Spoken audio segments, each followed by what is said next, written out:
Hi guys, how are you? Happy Monday. Hope you guys had a wonderful weekend. So as you can see, today's video is going to be about the shadow and shadow integration and how we can recognize the shadow and all of that good stuff. This past week has been all about shadow work on the channel. A lot of the videos coming out this week are also about shadow work, and that is because I just hosted my Dreams of the Shadow Masterclass where I teach you guys all about the shadow, what it is, how we actually get our shadow, and then how we can integrate it and do a lot of shadow work through lucid dream practices and just dream practices in general. We're also going to be talking about the golden shadow today because I don't feel like a lot of people talk about the golden shadow a lot, which is like the highest potential of our shadow that may be hidden from us as well. And the more we can integrate our shadow and become aware of the aspects within our own shadow, we can embody the positive traits that we desire to experience and live by in our waking life, if that makes sense. So, little moon, what do you mean?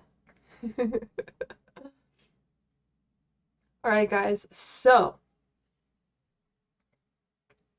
hello, Chase. I did see you in the Telegram. Welcome. It looks like you also requested to join in the Facebook group as well. We're just getting your email address into the system, and then we will accept you into the group. Thanks for joining the Dream Fam. So good to have you, Chase.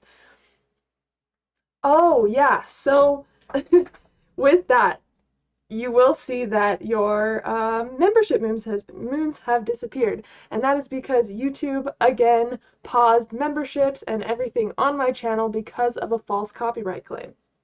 Now, it's gonna be, your moons are gonna be gone for about, come here, 1 second, come here.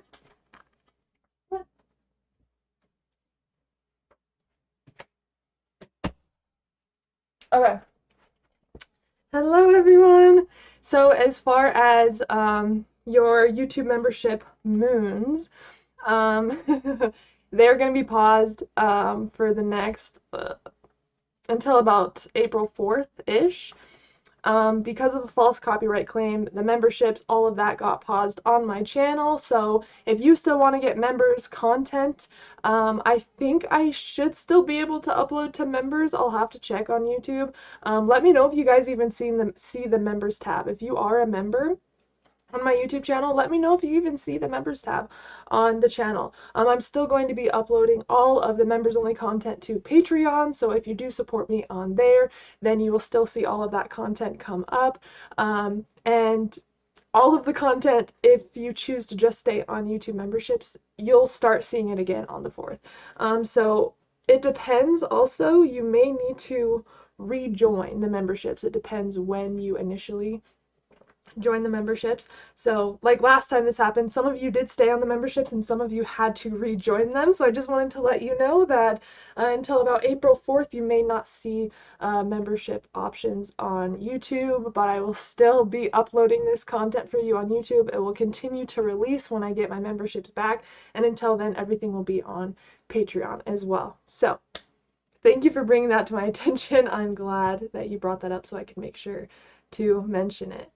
And there's going to be a lot of content coming out, by the way, guys, for members and Patreon.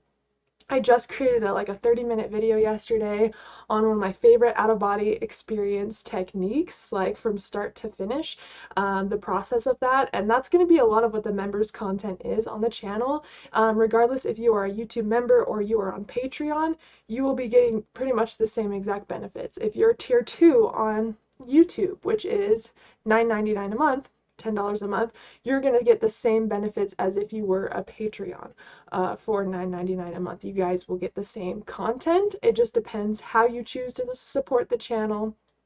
And then, yeah, that's really about it. There are a couple unique perks, so you'll just have to check them out. Again, all the links are in the description, but that's kind of where we're at with that. But if you are a YouTube member, again, all of the videos will be saved for you, and they will be posted at the beginning of April, and everything will continue as normal on Patreon. So that is what is going down. I have a question about what you mean by shadow. Do you mean literally every negative emotion someone feels? So I'm glad that you brought that up, because there's a lot of misconception when it comes about what the shadow is.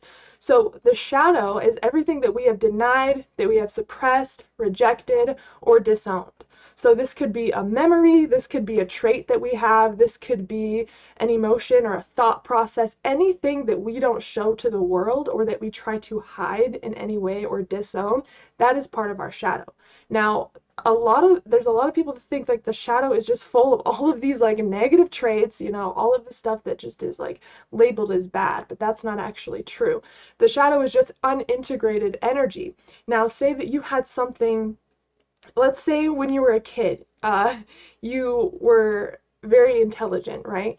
But maybe your parents told you nobody likes a smart ass. And so you were taught that intelligence is something to hide. And so maybe your intelligence is now part of your shadow because it's something that creates shame, guilt. You know, you feel like you're not supposed to show up in that way. That could become a shadow aspect because it was something that you learned to reject or deny or disown. Again, this could be a memory, this could be a habit, it could be something that you do that nobody else knows about, that maybe you will never ever tell anybody. All of those little things are in our shadow, especially if it's something that we don't want to admit to, that we don't even want to become aware of. That is probably a shadow aspect. Now, the shadow is just what is yet to be illuminated, right? The shadow isn't necessarily bad. It's just parts of ourselves, aspects of ourselves that are not illuminated, not brought to the surface. But I want to tell you guys about the two different types of shadow because this will really help paint a perspective for you. So there's the dark shadow, which you've probably heard about mostly from shadow work, right?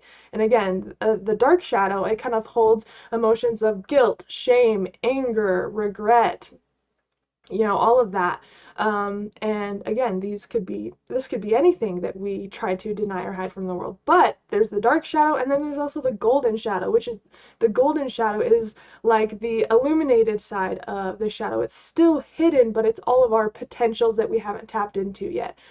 So that maybe we don't feel like we're worthy of. So worthiness is a good point to bring into this. So the dark shadow, we think are things that make us not worthy.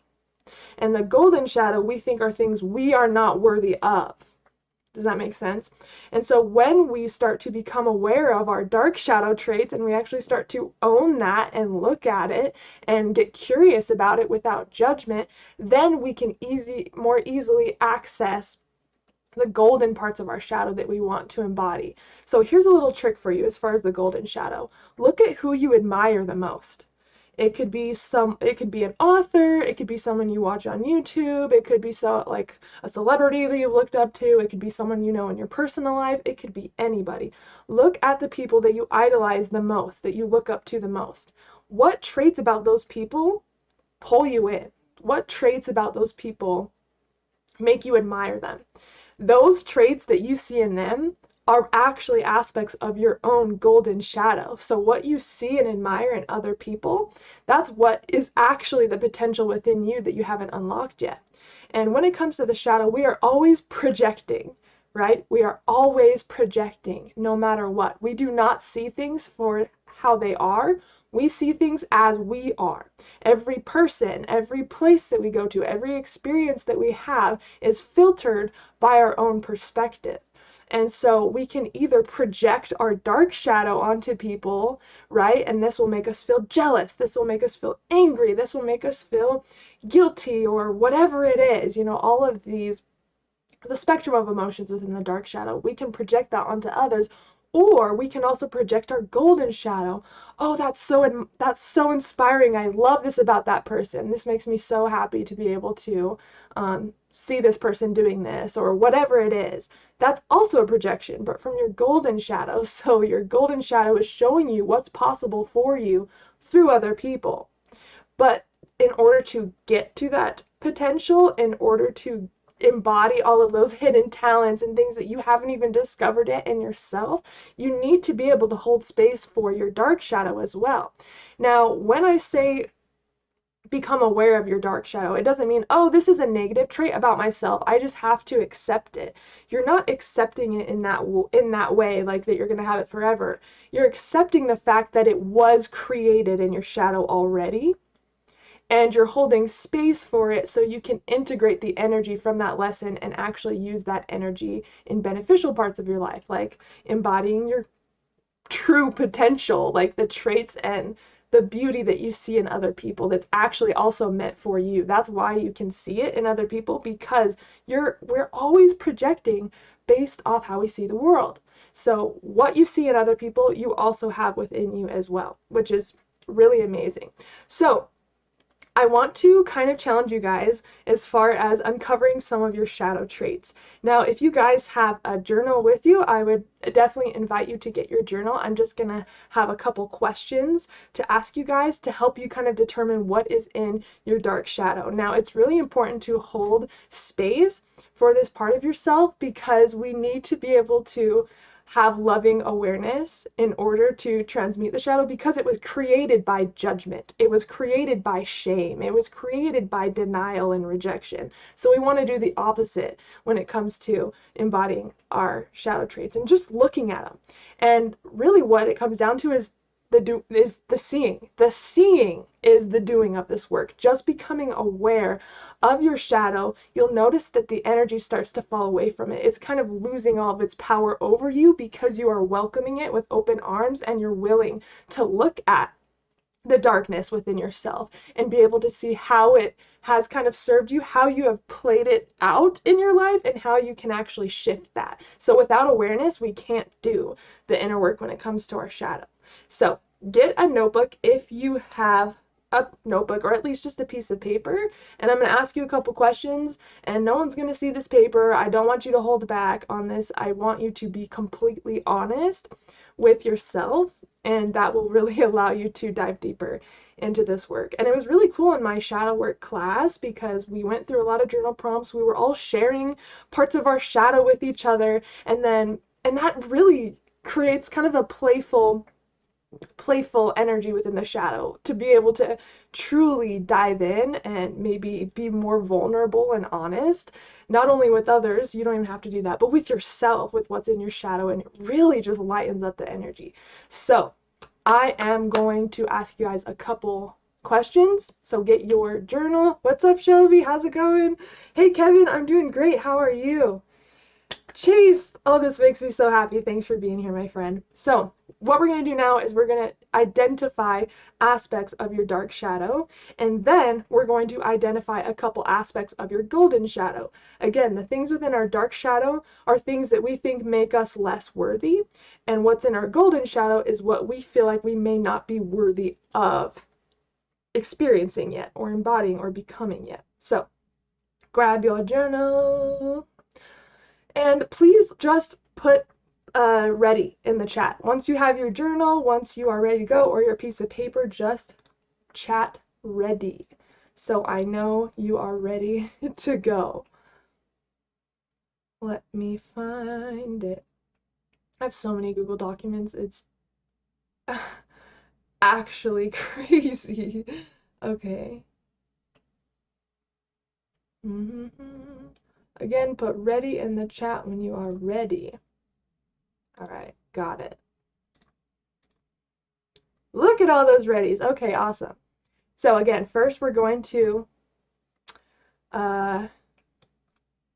identify some of our dark shadow traits just by asking ourselves some questions. So here's your first question. What am I most afraid of? What am I most afraid of? Now you can write just a couple words, you can write a whole sentence, whatever it is, but really ask yourself, what am I most afraid of?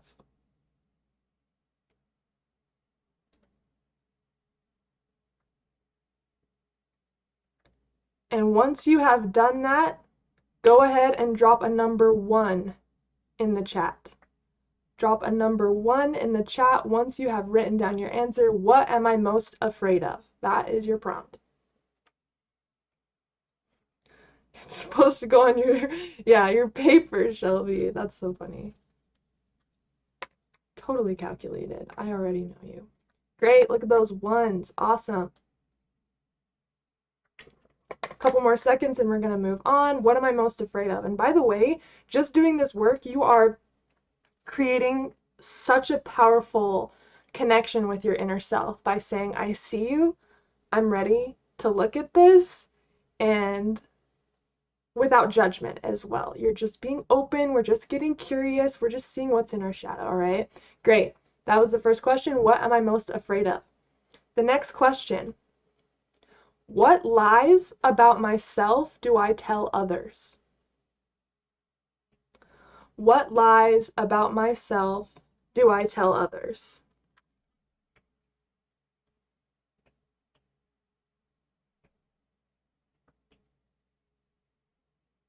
What lies about myself do I tell others? And once you have gotten that question, you're going to drop a number 2 in the chat to let me know you're done with the second question. Again, what lies about myself do I tell others? And be completely vulnerable with yourself and honest with yourself in this moment, truly. And it could even be lies that you've told others in the past, you know. If you can't think of one, what is one lie you have told someone about yourself? There's always going to be something, even if it's, you know, something we fabricated a little bit. Maybe we wanted to show up better than what we were actually doing in our life. You know, maybe we wanted to kind of match other people's achievements around us, and so we would kind of fabricate parts of our own achievements so we could feel validated in some way. Again, no judgment. I've totally done this stuff as well, especially when I was a teenager in high school. A lot of that was trying to feel validated or accepted by the people around me, you know. And so this is all about just getting a little bit of honest and seeing at what point in your life have you done this. So again, it could be now. What lies about myself am I actively telling others now? Or how has that kind of played out in the past? Hello, Burning Spirit Light. Thank you so much for joining. No worries. We're just doing some shadow prompts. No worries. No worries. Yeah, if anyone's joining, you can grab a piece of paper if you want to. We're just identifying aspects of our dark shadow right now, and then we're going to move over to the golden shadow. So again, number 2 in the chat if you have gotten your second answer. Again, that question is, what lies about myself do I tell others? All right, just a couple more, all right? Number 3. What am I most ashamed of? What am I most ashamed of?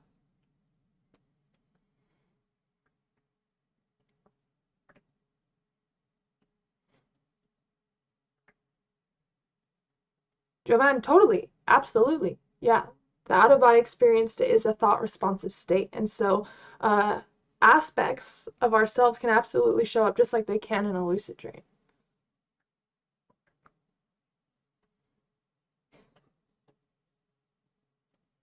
Well, maybe if you don't have a lie that you've told, I feel like everyone has had some sort of lie that they've told someone at some point in their life. Maybe it's just not coming to the surface.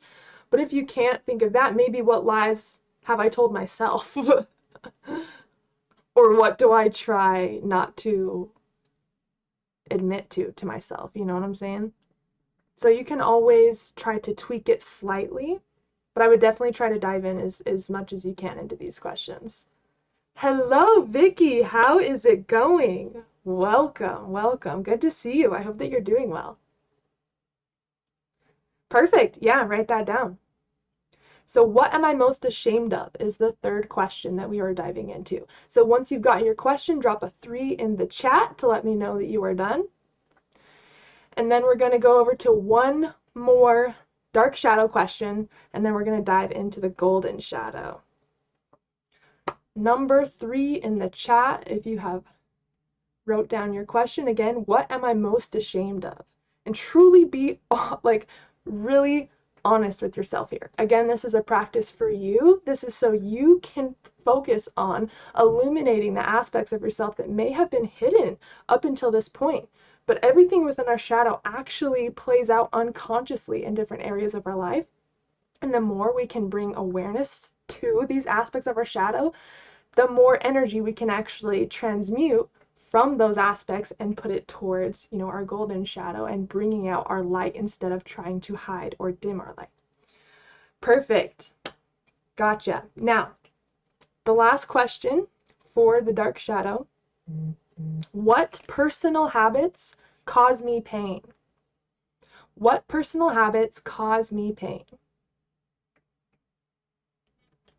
Yeah, Dwarney, you can totally put that down for sure.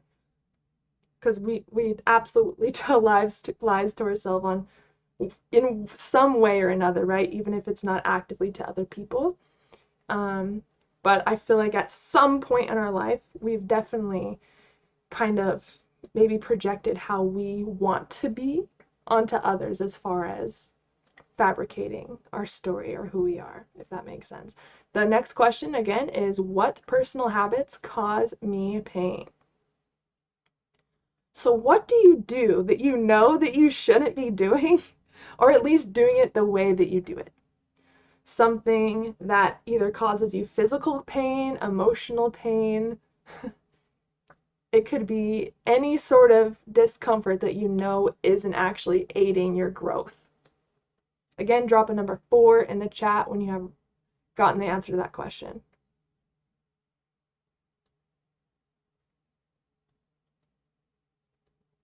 Can you elaborate on that? If I stop doing what you're saying, will I mess up shadow work?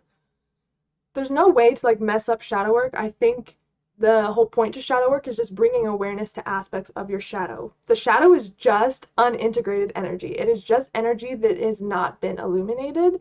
So I think the only way we can kind of avoid shadow work is by keeping things rejected and denied within the shadow. So as long as you are working on understanding yourself at a deeper level and looking at these traits, these aspects, these parts of your shadow that maybe you haven't shown awareness to before, that's shadow work, you know. And once you open up this line of communication with your inner self, you're actually going to start to see these things pop up in your dreams. Right after my shadow work class, the next day, a few people messaged me to say that they had a dream of their shadow. And our shadow is always present within the dreams, right?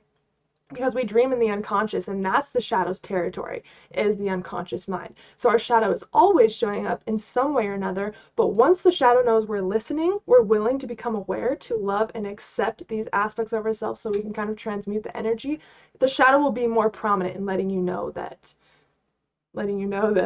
there's some information ready to be integrated. It will kind of show up in your dreams. The first question is, what am I most afraid of? So let me put these questions in the chat. And if you are not done, sorry, they kind of look, I meant to have them in a line, but it didn't work so well. So now we are going to the golden shadow. So if you are not done with these questions, definitely take your time. We're going to move on down to the golden shadow, all right? So if you are ready, just drop ready in the chat, and we will move on to the golden shadow. We're just going to do 4 questions for this too, just so you kind of have a starting point for your shadow work. And then when you start to have information come up in your dreams regarding your shadow, you can refer back to this paper and be like, oh wow, look, this aspect of my shadow showed up in my dreams last night. You're starting to create a list, which is you truly just becoming aware of the inner self. So it's really good that you guys are diving into it this way, writing these things down, because you're going to notice more willing to present itself to you because you are taking time to look at this, write it down. All right, ready? So, Burning Spirit, I think it's more about not so saying these things, but seeing what comes up from asking these questions.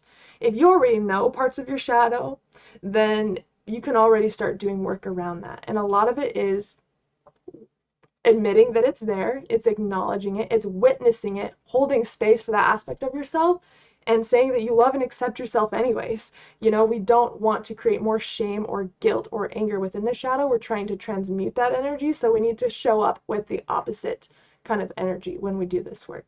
So, the first question, what things in life bring out the best in me? That is the first question for the golden shadow. What things in life bring out the best in me? Love that, Max. So actually, the shadow's going to show up in your dreams regardless, but once you make the intention to kind of connect with your shadow's going to be more prominent.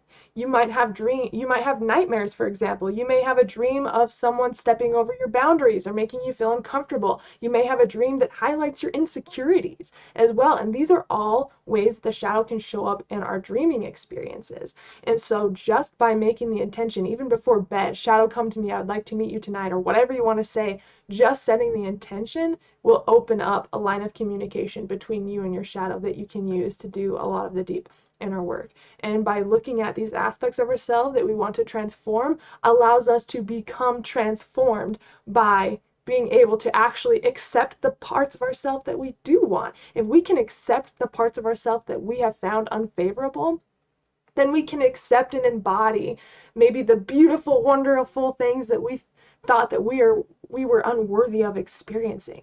You know, that level of acceptance of the dark shadow also bleeds into the golden shadow too. So again, the first question, what things in life bring out the best for me? Drop a number 1 in the chat if you have got that down.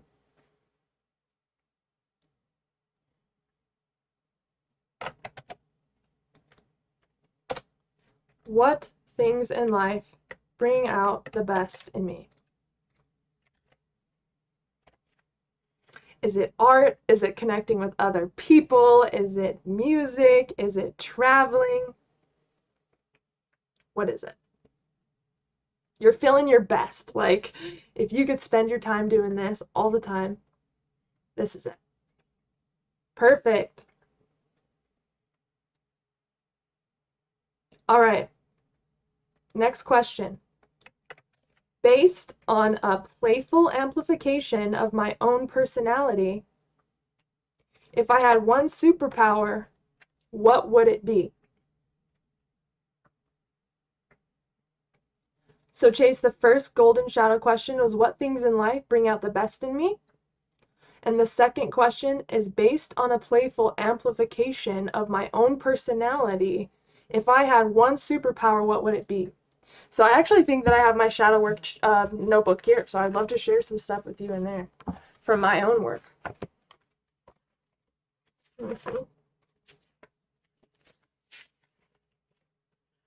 Okay, got it. So for this question, and I don't want to influence any of your answers, so of course write down what feels good for you.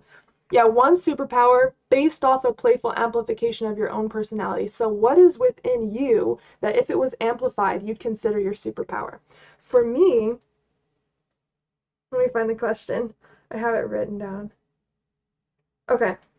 My answer is playful and enthusiastic creativity. And the reason why I put that down is because in my golden shadow questions, I literally did like 8 different questions. Art came up in every single one, which I actually didn't expect. I knew that I love art, I knew that I love to paint, I knew that I love to create, but I didn't expect it to be a part of every single aspect or like question of my golden shadow. And so for sure, like a really playful and enthusiastic kind of childlike creativity, I think that would be my superpower. Just because I realized how much art wants to come out and how much I'm suppressing it. Like, I love to paint, I love to do art, but I haven't done it for a while. And I tell myself, I'm too busy with work. Oh, I don't have time. I don't have the... And little do I know, I'm suppressing one of my biggest superpowers, is my creativity, is my ability to be innovative with my art, is my ability to really create anything if I put my mind to it. And I know that I can do that, but little did I know, I'm actually suppressing it. So that was really interesting. So that was what my superpower would be if it was based off of amplification of my own personality. Absolutely, Joshua. Totally, totally, totally. So again, based on a playful amplification of my own personality, if I had one superpower, what would it be? Drop a number 2 when you are ready.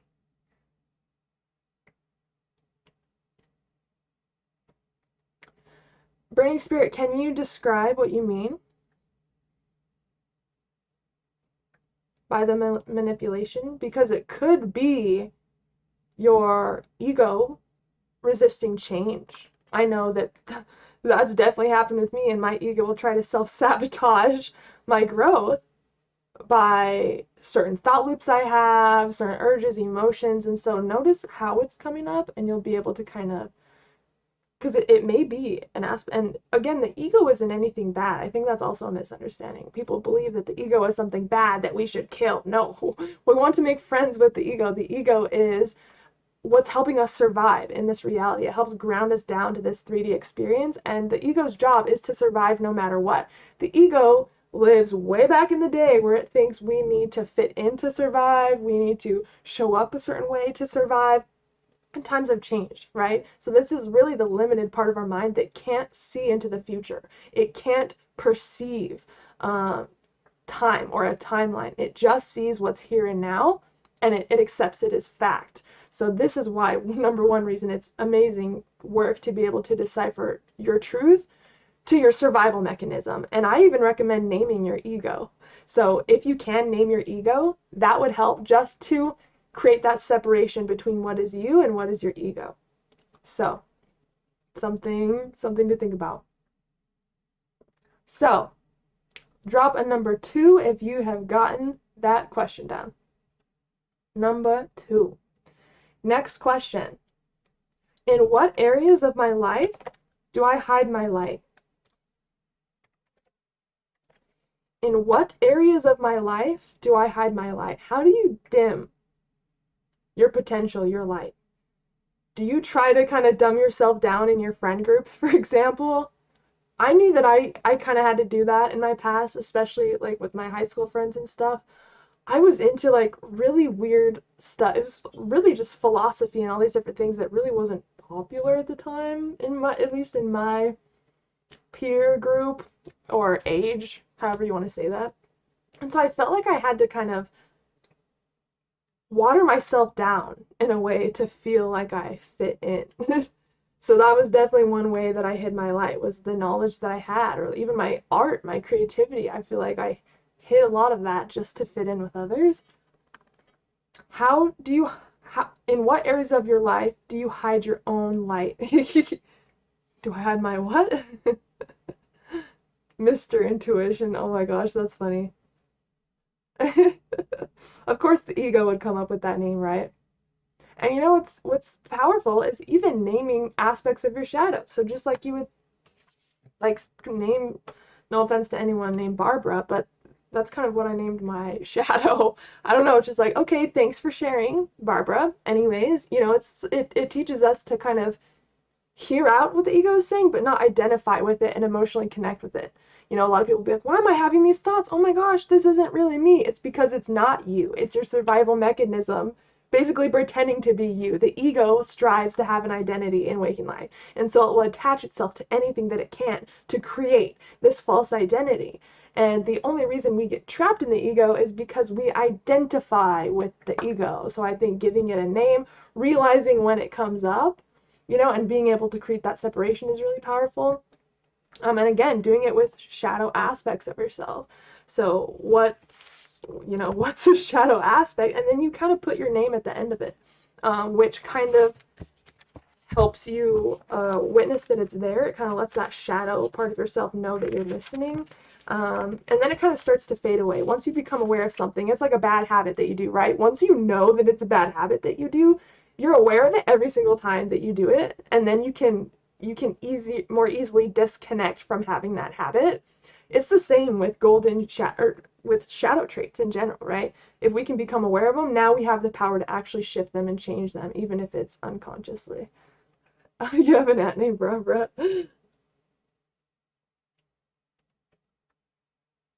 I feel like it's hard to see because of this person. I feel like I know who it is. Dang it, Barbara, get it together.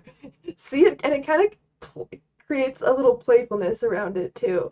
Even with your shadow, once you start to know like what triggers you with other people, like what triggers you about your own practices, or like whatever, you know, like just figuring out what those triggers are and be like, oh, that thing just triggered my dark shadow right there, or this thing just triggered this part of my shadow, and you're almost creating like a playfulness around the topic of your shadow, and it's not so serious. It's not like, oh my god, I gotta hide this is so embarrassing. It's like you can start to loosen up a little bit, with your shadow aspects. And that's one thing I loved about the Shadow Masterclass, was we were all openly sharing aspects of our shadow. And a lot of us had similar shadow aspects. It's like, oh my gosh, that's so crazy, because I do the same thing.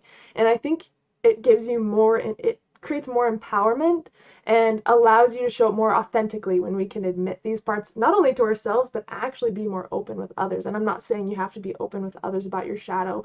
Of course, do what's comfortable for you, but that helps transmute the energy as well, right? If you can connect with someone that you truly trust and you can be open and share, you at least want to do this work with yourself. And one of the things that's really powerful, before I go on to the next question, is doing mirror work for shadow work. Think about the most embarrassing thing that you've done, for example. I just want to make it super, super easy. This doesn't mean that it's in your shadow, but I want to make it very easy to understand. Think about the most embarrassing thing that you've ever done that you haven't told anybody, right? And imagine sitting in front of the mirror, looking into your eyes and saying it out loud and admitting it. Feels a little uncomfortable, right? It's like, even though you're just sitting in front of the mirror and you're talking to yourself about admitting parts of yourself, your awareness sees you looking into someone else's eyes. And being able to speak something that has held shame or guilt or anger or regret, being willing to speak that out loud while holding eye contact with someone, even if it's yourself in the mirror, is super powerful. Because then you're like, woo, I'm glad I got that off my chest.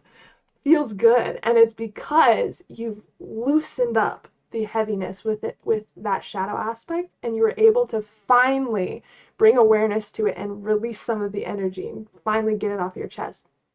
So that's a great way to do shadow work as well. If you have something you want to work on as far as your shadow, and it's like, what parts of your dark shadow are you giving your power away to? That's probably what you should focus on the most. Like, what do you know that keeps coming up? You're like, damn, dude, I know that I shouldn't do that, or I need to stop thinking about that, or oh my God, this is so triggering.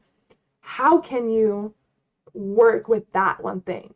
And again, you could do mirror work. You can just write out all about that shadow aspect. And the seeing is the doing. If you can become aware of these aspects of your shadow, they will start to lose their power, and you will be able to actually integrate the lessons of your shadow and more easily see the golden shadow traits that you're working on actually embodying. You know what I'm saying? So this really is just awareness, and this like level of acceptance is really well-rounded when it comes to embodying your golden shadow as well as your dark shadow. So we're going on to the next question. Again, the last question we did was, in what areas of my life do I hide my light? Last question. Doesn't matter how old you are. Doesn't matter. What do I want to be when I grow up? What do you want to be when you grow up? Not what someone told you you should be, not what you think is possible, not what you think you know enough about. Like, scrap all of that BS. Tap in to like what truly feels good. If there were like no limits at all, and you could do anything. If you want to be an astronaut, hell yeah. Write that down. But truly think about, if you could do anything, what do you want to be when you grow up? If you don't know your personality, this is all about getting to know your personality. That's why a journal work is so powerful, because it takes you into areas of your mind that you didn't even know about, that you didn't explore before, right? And so that's what's super cool about this work, is it challenges your own beliefs that you have about yourself, and it also shows you how much has actually been trapped in the unconscious mind, right? Like how much of this work has gone totally unconscious and unnoticed. This helps you create a closer connection to yourself. So if you don't feel like you know a lot about your own personality, this should be exciting AF. Like, I'd be so pumped. And there is totally aspects of myself that I am not familiar with. And that's why this work comes in handy, because the more we can, let me actually tell you guys about the four. Okay. So the four main keys to fully integrating your shadow are seeing, recognizing, witnessing, and integrating. So seeing what's in your shadow, realizing it's there, being like, okay, that's a trait that I know is in my shadow. You know, it generates this emotion, it makes me feel this way. That's for sure in my shadow. Recognizing that it's there. So seeing is just witnessing. Recognizing that it's there is truly understanding maybe why it's there or how it's there, and really looking at the bigger piece of this shadow. Again, giving it the love and intention that it needs in order to be shifted, in order to be integrated. Witnessing this part of yourself. So a lot of these sound similar, right? Seeing, recognizing, witnessing, but witnessing is a loving, open acceptance, right? Like witnessing is allowing that part of yourself to be there and hold space. And then the last step is integrating, using that energy that is within that shadow and learning to shift it. Zerisha, how's it going? Welcome, welcome, welcome. So seeing, recognizing, witnessing, and integrating. So there are many ways that we can dive into our shadow, but definitely getting familiar with the aspects is the first step. So again, the last question is, what do I want to be when I grow up? Exactly, Eric. The shadow just wants to be seen, dude. Like, the shadow just wants to be seen. There is no other motive behind the shadow, and the shadow is not anything negative. The shadow just wants to be seen, to be witnessed, is rejected parts of yourself. Think about that. It's not just like, oh yeah, I don't want to think about that. That was a really shitty situation, or like, I don't want to think about how I was in that situation, or think about this trait that I have. It's like, it just wants to be seen. It's there whether you like it or not. Now it's up to you to actually like accept that it's there. Not accept like, oh, it's going to be there forever, but accept that that was created at some point along your timeline, and now you're here where you can actually heal that past part of yourself, right? So what's in our shadow now? It's not about debating if it's there or not. It's not about, should I accept it, should I not? You just need to hold space for it.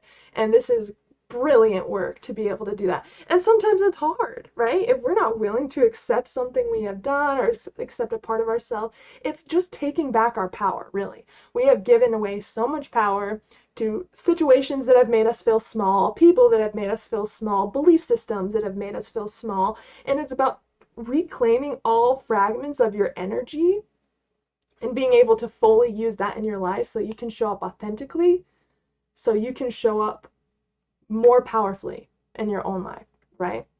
It's truly about just shining the light on the shadow. The shadow is there because it's not within the awareness. It's not within the light, right? So again, it's the 4 steps are pretty self-explanatory. Seeing, recognizing, witnessing, and being able to integrate that energy. So again, the last question is what I want to be when I grow up. I would love to hear if there is anything that these questions brought out for you. You don't have to go into specifics at all, but I would love to hear if you maybe realized something that you didn't realize before. All right, Chase, so it is seeing, recognizing, witnessing, and integrating. Sorry, they were all spaced out on their own lines, so they kind of all got put into one. But seeing, recognizing, witnessing, integrating. Now, you can use these questions we've already covered to go even deeper when you want to in your own time.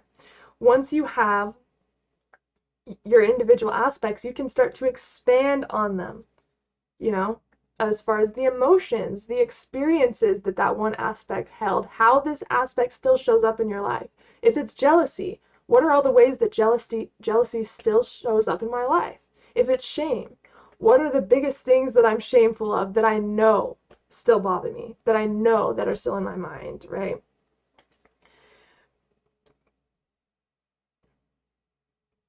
It seems there's more I need to let go. And there always will be something that we can look at a little bit closer. The reason why it's hard to let go of something is because we haven't fully made the decision to let go, right? The process of letting go, like the actual action of letting go is easy. It's just letting go. But the process of getting there and the choice of letting go is where we can kind of run into some roadblocks. So maybe ask yourself, why is it hard for me to let this go? See, and then it opens up a whole nother level. oh, it's hard for me to let go because I believe this, or this is what I think it means about me, right? Once we start asking ourselves questions, we can dive deeper, deeper, deeper, deeper into just one aspect. And once you're showing awareness to all these different levels of that one aspect, your shadow's going to feel pretty seen. Your shadow's going to feel pretty witnessed, as long as you can do it without judgment. Just get curious. And you know, it was something that I experienced. Oh, one thing I do want to do to help you guys see these aspects more clearly. Not even see them, but just kind of witness and accept them. I want you to go through your questions. Let's start with the dark shadow. I want you to go to every single point, and I just want you to take a couple seconds to look at it and just say, I see you, my shadow, to every aspect that you have written down. I see you, my shadow. I see you, my shadow. And what that's doing is that is just really passively and unconsciously letting the shadow know that you see it, that you witness it, and you know it's a part of your shadow, right? We're not denying. We're literally doing the opposite in such a chill way, but it's so much, it's such powerful work just doing this. So I want you to go through your dark shadow and just reread each one just really quick. You can just reread it. Say, I see you, my shadow. I see you, my shadow. I see you, my shadow. Once you have taken a little bit of time to just let every shadow aspect know that you have seen it, you're going to go to your golden shadow traits. And you're going to say something similar. You're going to say something like, I see you, my golden shadow. I accept you into my life. Now, not only are you seeing and witnessing your golden shadow, but you're accepting it to take form in your life. You're understanding that you are worthy of those things, or else they wouldn't be there. The things that you want to achieve, the person you want to become, the things you want to experience, you are worthy of experiencing that. And it is a desire because it is meant for you. So go through every single one of your golden shadow traits and say, I see you, my golden shadow. I accept you into my life. Totally. I love that, Chase. Oh, there's definitely something that's being seen. It feels like there's something that's being seen, and there's things that you're ready to release. So I appreciate you for sharing. It's called the golden shadow because it is the golden, the light part of our shadow. It's the parts of ourselves that hold our highest potential. So we have our dark shadow, which is perceived as negative, but really it's just the parts of ourselves that we deny, that we think makes us unworthy. And then our golden shadow is like all of the potential, our highest, the highest possibility and potential we can experience in life. Everything that we totally wish to embody in our life, but maybe we don't think we're worthy of. Like the people you will look up to, maybe you're like, wow, I love the way he shows up this way. I love that he does this. It really inspires me that he does this. This is why he's my idol. Oh, me be like that? Oh, no. I'm not worthy of that. I'm not good enough for that. That's the golden shadow right there. When you see such high potential and value in something that someone's doing, and it literally lights you up, but when it's pointed back at you, you're like, oh, I'm not worthy of that. No. That's your golden shadow right there. Yes, Dorney. Yes. Love that. I've created a self-love board, writing something positive about me and what I'd like to give to others for the day before I leave for work. It's been so healing. I love that so much. I love that so much. See, and also, like, recognizing your golden shadow is really looking at how you see yourself showing up in your life, and how you can take steps to embody that. So when you imagine your most fulfilled life, who is the person you are? What are the habits that you have? How do you talk to yourself, and how do you talk to others? What do you spend your time doing? What do you like to eat? Like, think about your most fulfilled, ideal life and break it down into traits that you have, habits that you have, feelings and emotions that you feel on a day-to-day basis, like everything, what time you get up in the morning. And once you have this whole list of these traits that that just like light you up, you know you're meant to experience them. Your emotions, your feelings will lead you to exactly where you need to go in life. And if you're writing this down and you feel lit the hell up, that's meant for you. Now, once you have these traits written out, once you have these habits written out, what are tiny little actions that I can take to get closer to being that person? And again, you want to take it one step at a time. What is a micro habit that I can implement to get closer to that macro goal, you know? Yes, that is totally reprogramming. Absolutely. When you identify the shadow, what happens next? Does it get healed? So that's the cool part. The witnessing and being able to identify aspects of your shadow, you're going to start to see how they show up in your life. So maybe some part of your shadow has went totally unconscious, but you did some of this work, you did some of this journal work, and you saw, you know, a part of your shadow that you didn't even really realize you had, but now because you're aware of it, you start to see how it shows up unconsciously in little areas of your life. It's just like becoming conscious of a habit. Maybe you bite your nails, right? And you never really paid attention to it. You kind of just did it unconsciously until you realized you were doing it. And once you become aware of it and like, oh, I want to stop this. Once you start to see it happen unconsciously again, you have more awareness to it. So you can actually intervene and change, and so we can actually use shadow work to reprogram how we show up. So once you become aware of your aspects, and that's why I recommend writing them down, because you can come back to them anytime. You can add to your dark shadow aspects, you can add to your golden shadow aspects when you see things come up, and you can use this paper as kind of a guide to what areas you need to visit in your shadow. But once you become aware of them, you're going to start seeing how they play out in different areas of your life. You're going to start to see your shadow more in your dreams, and that's going to give you a lot of information. It's going to highlight maybe unconscious habits you have, maybe things that you say to yourself, maybe just things that you do or have done that maybe you haven't fully processed and integrated. And a lot of what the shadow is again, it's unintegrated emotions and energy. And to integrate that, we have to express it, right? What's the opposite of suppression?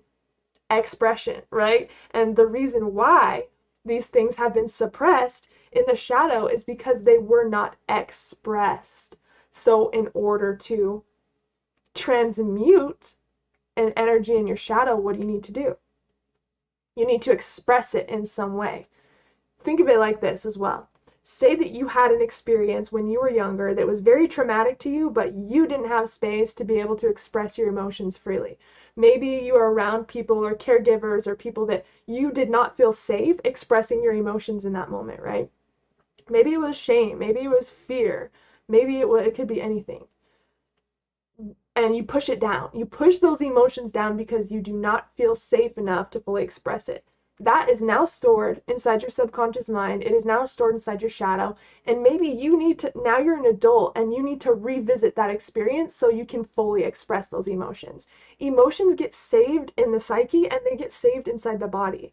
And those emotions don't age, which means if you have a trauma that happens when you were 7 years old, that energy is going to show up as a 7-year-old, as an adult. It's basically like paused in time when you have something that's added to the shadow. And so how can you make that 7-year-old feel seen? How can you help that 7-year-old express that emotion that they weren't able to express? That is the shadow work. That is integration of the energy. And that is also healing your inner child as well. So just think about it as like opposites. When it comes to the shadow, it was created by denial and suppression, right? So in order to transform what's been denied and suppressed, we need to express it and accept it, right? So we just look at the opposite of emotions and we can integrate it that way. So anything that wasn't expressed during the time that it happened, it was suppressed and now it's stuck in the body. And that's why if you had a traumatic experience happen when you were younger, it feels like it just happened when you dive into it. Maybe you're crying, maybe you're sobbing, and that's the little you. That's the little child in you that is coming out that wasn't able to express that emotion. That emotion was paused in time. right? And that's why it can feel so heavy sometimes to do this work, but it's because you're clearing out your energetic field. You're cleaning up the emotions, the situations that didn't fully get their airtime. We can express things fully in the moment, but we have to let ourselves. So to prevent future shadow information getting stuck in our body, we have to learn how to express things and accept things in the moment. Anytime we deny things, anytime we try to wipe things out of our mind, anytime we tell ourselves, oh, I can't cry, I gotta be strong, I can't do this, you are denying the part of yourself that needs to be loved, that needs to be seen, that needs to be expressed. And a lot of this work is showing up in a more graceful way for yourself. We don't really do that a lot for ourselves, right? We kind of hold ourselves to these high standards, but then we treat other people better than we treat ourselves. And that shouldn't be the case, you know? We need to be able to see and witness ourselves like the light that we see within others too, right? And this is a way to create more trust with yourself. If your shadow knows that you're listening and you're willing to, look at this energy, express it, which is integrating the changes and integrating this energy, your inner self is going to trust you more. And it's going to be easier to look at things in the future and easier to integrate them, easier to do the inner work, easier to feel your feelings. Your intuition is also going to increase by doing this work because you've cleared out the heavy energy that has been there for so long. Now you're freeing up energy. This is what I mean by integrating the shadow's energy. All of that energy that you have spent suppressing, all of that emotional baggage that has been pushed down, now that you're doing this inner work, now you have so much energy that you can put towards your business, towards your mindset, towards trying new things, towards your happiness, towards your self-care. Like, this is a full this is a full circle practice when it comes to shadow work. And Mr. Intuition like this. Love that. It seems similar to inner child work, especially, yeah, totally. Shadow work and inner child work can be interchangeable. If it happened during your childhood, that is an inner child wound as well as the shadow. But shadow work can happen at any era of your life, right? And of course, the inner child, all of that happens during childhood. But if you have a shadow aspect that was created during childhood, then you're doing inner child work and shadow work at the same time. Yeah. Another type of balance that makes sense. Absolutely. Yeah, absolutely. And I think it's also powerful having a community that you feel comfortable expressing in. And that's one thing that was powerful about the Shadow Work Masterclass as well. Is I do, for anyone who hasn't heard of that before, I basically have this Masterclass series that I do once a month in like a private Facebook group. And it's a whole journey on dreaming. So the first class was on symbolism. So how to use your dream journal, how to build up your dream recall, how to start decoding the symbols within your dreams and connecting with your subconscious. The next class was awareness, how to start creating more awareness in your life to bring more awareness in your dreams. The next class was lucidity, lots of lucid dreaming techniques. And we're basically going on this whole journey over the next, 11 months. And we're creating a very powerful dream practice, but also doing so much inner work that will transform the way that you live and the way that you dream, right? And the last class that we did was Dreams of the Shadow. Next class is Inner Child, which I'm very excited for. But what I love about this series is it's allowing people to connect live and share openly in kind of a private container. And it feels good for me to share as well, because I'm usually the one kind of talking about these concepts and how to dive in. And it feels good for me to also be vulnerable as well. And I think if you can find a community that you can connect to, that you can do this inner work with, that's very powerful. So again, if you guys are interested in that series, it's still running. If you sign up for the entire series, you'll get all of the past classes we've done. You'll have access to the private Facebook groups, the PDF guides, the overviews of the classes, and the future ones that we'll be doing live. So again, for this series, you guys can enroll in individual classes. They're just $55 for lifetime access to these classes and the group and the overview guide, or you can get inside the whole series as well. But I just wanted to share that just in case there's anyone new who was interested in joining this series. It's been so fun. I'm for sure doing another series right after this one ends. And anyone who is enrolled in this dream series is definitely going to get a nice, couple beautiful perks for the next one. So just wanted to point that out there just in case I'm talking about the series and no one knows what I'm talking about. There is something exciting though, as far as the classes.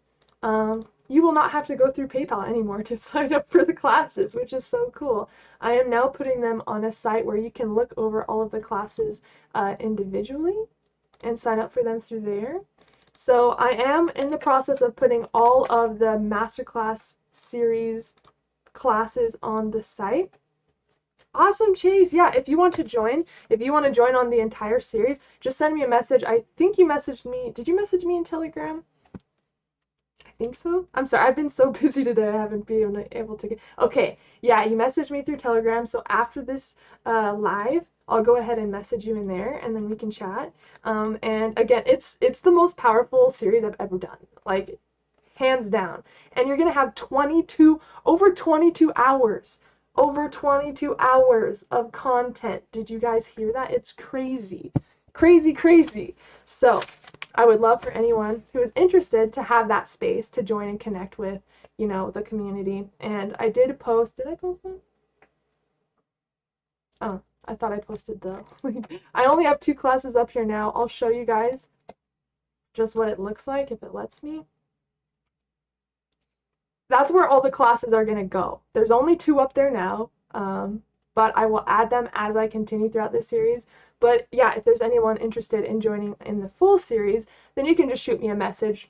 I'll get you the links, get you enrolled. We'll be good to go. One thing, I'm tired of being strong all the time or lying to myself. I am. And Chase, you don't have to be strong all the time. That's a hard expectation to keep yourself at. And I know, as specifically for men as well, they're taught that they can't express their emotions, that expressing their emotions makes them weak. They have to be able to be the support system, the foundation in every area of their life. And I feel like, of course, we're all held to different standards, especially, you know, females and males separately. But I think this is something we kind of all hold ourselves to in one way or another. We feel like we have to be strong, we have to be consistent in everything. But just like everything else, just like the cycles of the moon and cycles of every part of life, we have an ebb and flow. We can't show up fully unless we dive into ourselves fully, okay? Create that image in your head. You cannot show up fully unless you dive in fully. Dive into yourself, dive into comfort, dive into your self-care, dive into your mind. How are you feeding your mind and your body and your space every single day in some way? Chase. Yes, and the Virgo full moon is coming up as well, and I just watched a video on it, like holding yourself to extremely hard standards, you know? So I totally get that, and I'm a Leo, and I'm a Leo sun and moon, and then I'm a Capricorn rising, which means I'm very business oriented. I operate very heavily in the masculine, very heavily in the masculine, and I'm trying to step back more to be able to hold space for myself and take times off work, because I still feel guilty if I take a day to myself, because I feel like I need to be working hard all the time until I literally almost pass out at my computer. That's a wound for me. That is for sure something that I am working on. Yeah, Virgo's mind's ever shot. Yeah. Oh, Chase, really? You're a Virgo sun rising? Oh, an Aries man. Wow, you've got really powerful energy in your chart. That's crazy. Yeah, drop your zodiacs in the chat. What signs are you guys? Especially if you know your sun, moon, rising, definitely. I get that, Chase, but guess what? It's going to be your superpower. It only feels difficult, and I know I'm just speaking from outside perspective, but I so resonate with what you said, which is why I'm also saying this as well. The things that have been the hardest for me to overcome are now like my superpower, and I'm still learning as well. But just like the shadow, guys, remember, every dark aspect has a high potential that once you integrate and you learn about that dark aspect, you unlock the golden part of that aspect, and you can literally use it in your own life to truly empower yourself in every single way. So just know that even though we may only see the dark aspect of the shadow, once we break through that, we can now see the light that has been shining on the other side of it. But we couldn't see it because of the darkness, right? But once we dove into the darkness, it's like going into a cave and your eyes are adjusting, right? You're like, oh, I don't want to go into that cave. That's so dark. I can't even see anything. There's no way I'm going into that cave. But maybe you take that first step and your eyes start to adjust. You start to actually see the darkness just enough where you'll be able to work, you're able to move through it. And shadow work is kind of like that path in the dark cave. Your eyes start to adjust to it once you actually step into the darkness, right? And once you're fully into the darkness, you can perceive what's on the other side of the exit of the cave, that light shining through. And so I think this is a great way to describe shadow work, because it seems so scary. Going into that cave, it seems so dark and terrifying, but once you step in, your eyes can adjust. You can adjust to this new feeling of stepping out of your comfort zone. And really seeking discomfort will serve you so much. Create a list of the things you're scared of the most in life, and then write goals at the top. That's something that I did that was super powerful. It's like, what scares me the most in my life? Like, truly, what scares me and what would make me feel so uncomfortable experience, but I know that it'd be good for me? Write your fear list, cross out fears, and then write goals at the top, and that is now your goal list, to seek discomfort and push past everything that has been a perceived roadblock. What about me here is the opposite of my Sagittarius, and I see that's how I need to tend to my inner child through adventure and create my own truth of the world. Absolutely, absolutely. And this work is going to serve you so much, especially if you, I don't know if you've had a lucid dream before, Chase, or if you are just diving into lucid dreaming, but that will unlock so much for you. Everything that we experience in the subconscious mind, in the dream state, is us. Every tree, every person, every emotion, every song that plays, every single thing in the dream that we see is an aspect of us. And so you're basically stepping into the world of your inner mind, and you're able to use the information there to not only heal aspects of yourself, but truly become so powerful and show up in a way that you never expected in waking life. And of course, if you've had your lucid dreams, if you've had your dreams, it's all about adventure. It is all about exploration. It is all about self-discovery. And lucid dreaming is how I healed my incurable stomach digestive issues. And so now, not only are we able to work on our mind and really use the lucid dream state to learn so much about ourselves, but now we're actually able to affect the body and the mind because of how powerful the state is. Your brain can't tell the difference between something you're imagining, something that's actually happening, and something you're dreaming about. So when you engage in healing, when you visit your inner child, when you meet your shadow, the brain is still learning while you are in the dream.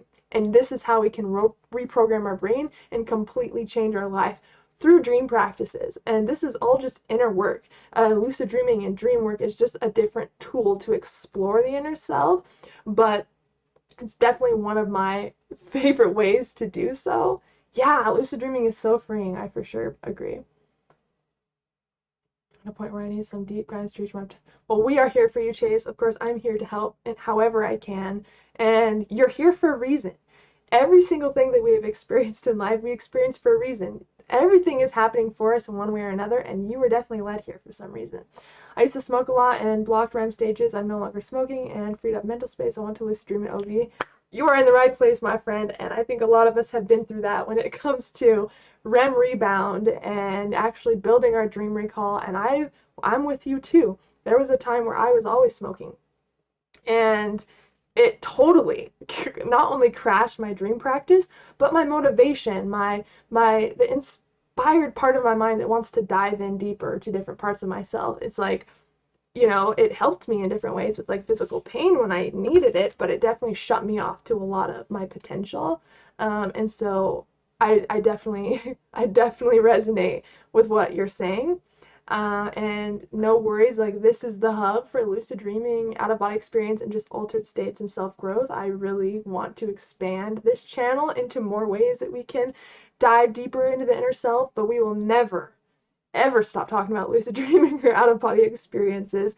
If you are a member, or if you're on my Patreon, the video coming out next is a really cool astral projection technique, and I literally walk you step by step of this technique. This is the one that I use almost every single time now to get out of body, so just expect more like techniques and tips and like little things like that on the membership and Patreon. I just want to let you guys know so you know what's coming out this week. Apparently, it says once a month content. I've been releasing like a couple times a week on Patreon and my members, so just stay tuned for that. I'm very excited. Eventually feel my place of birth may be connected to my underground soul. Interesting. So good to see you, by the way, Overprotected. So good to see you. I missed you. Yeah, but if you guys, if there's anyone, I know some people do not have dream recall and they're wondering why they cannot remember their dreams. You're either drinking too much alcohol, you're either smoking a lot of cannabis, you're taking a medication that suppresses REM, or you haven't truly tried to remember your dreams. Now, people think that dreams just happen, by the way. People just think they should just have dreams without even trying. But one of your brain's jobs is to be efficient, right? And how efficient is it for the brain to spend all of that energy gathering this dream content and then you not even use it when you wake up, right? So we're dreaming all the time. We go into REM about 4 to 5 times a night. And during every single one of those periods, your mind is in dreaming. But if we haven't built up this skill of recalling our dreams, we're going to wake up with no dreams at all. But what's great to know is about within a week, you can start getting your dream recall back, even if you haven't dreamt for like 15 years. Dream recall is one of the easiest things to build when it comes to dream practice. So that's something that wherever you are at in your practice, it's going to be pretty easy to overcome. Again, it's cannabis, alcohol, certain medications, or inefficient dream journal practice is all that it is. So if there's anybody who wants to start building up your dream recall, what I'd recommend doing is getting your dream journal. Again, if you can show your brain it's a priority to remember your dreams, it's going to start saving more of that information and you're going to have more to work with. So if you've never used a dream journal before or you haven't in a while and you really want to build up your dreams, what I recommend doing is falling asleep with an affirmation like, tonight, I will remember my dreams. I have excellent dream recall. And the reason why that works is because as you're falling asleep, your conscious mind is closing and your subconscious mind is opening. So now your now affirmations and intentions, they're going to go to your subconscious mind instead of you trying to push past the conscious mind. So if you want to remember your dreams, just intend to remember them before you go to bed. As soon as you wake up, try not to move. Try to wake up slowly, try not to jump out of bed, and just sit there for a second and ponder about what you dreamt about. And if you remember any details of your dream, you're going to write that with the date and the time in your dream journal, whatever you remember. And if you didn't remember any dream content, what the most important thing is to write in your dream journal every day. So you can write, I didn't remember anything last night. No dream recall.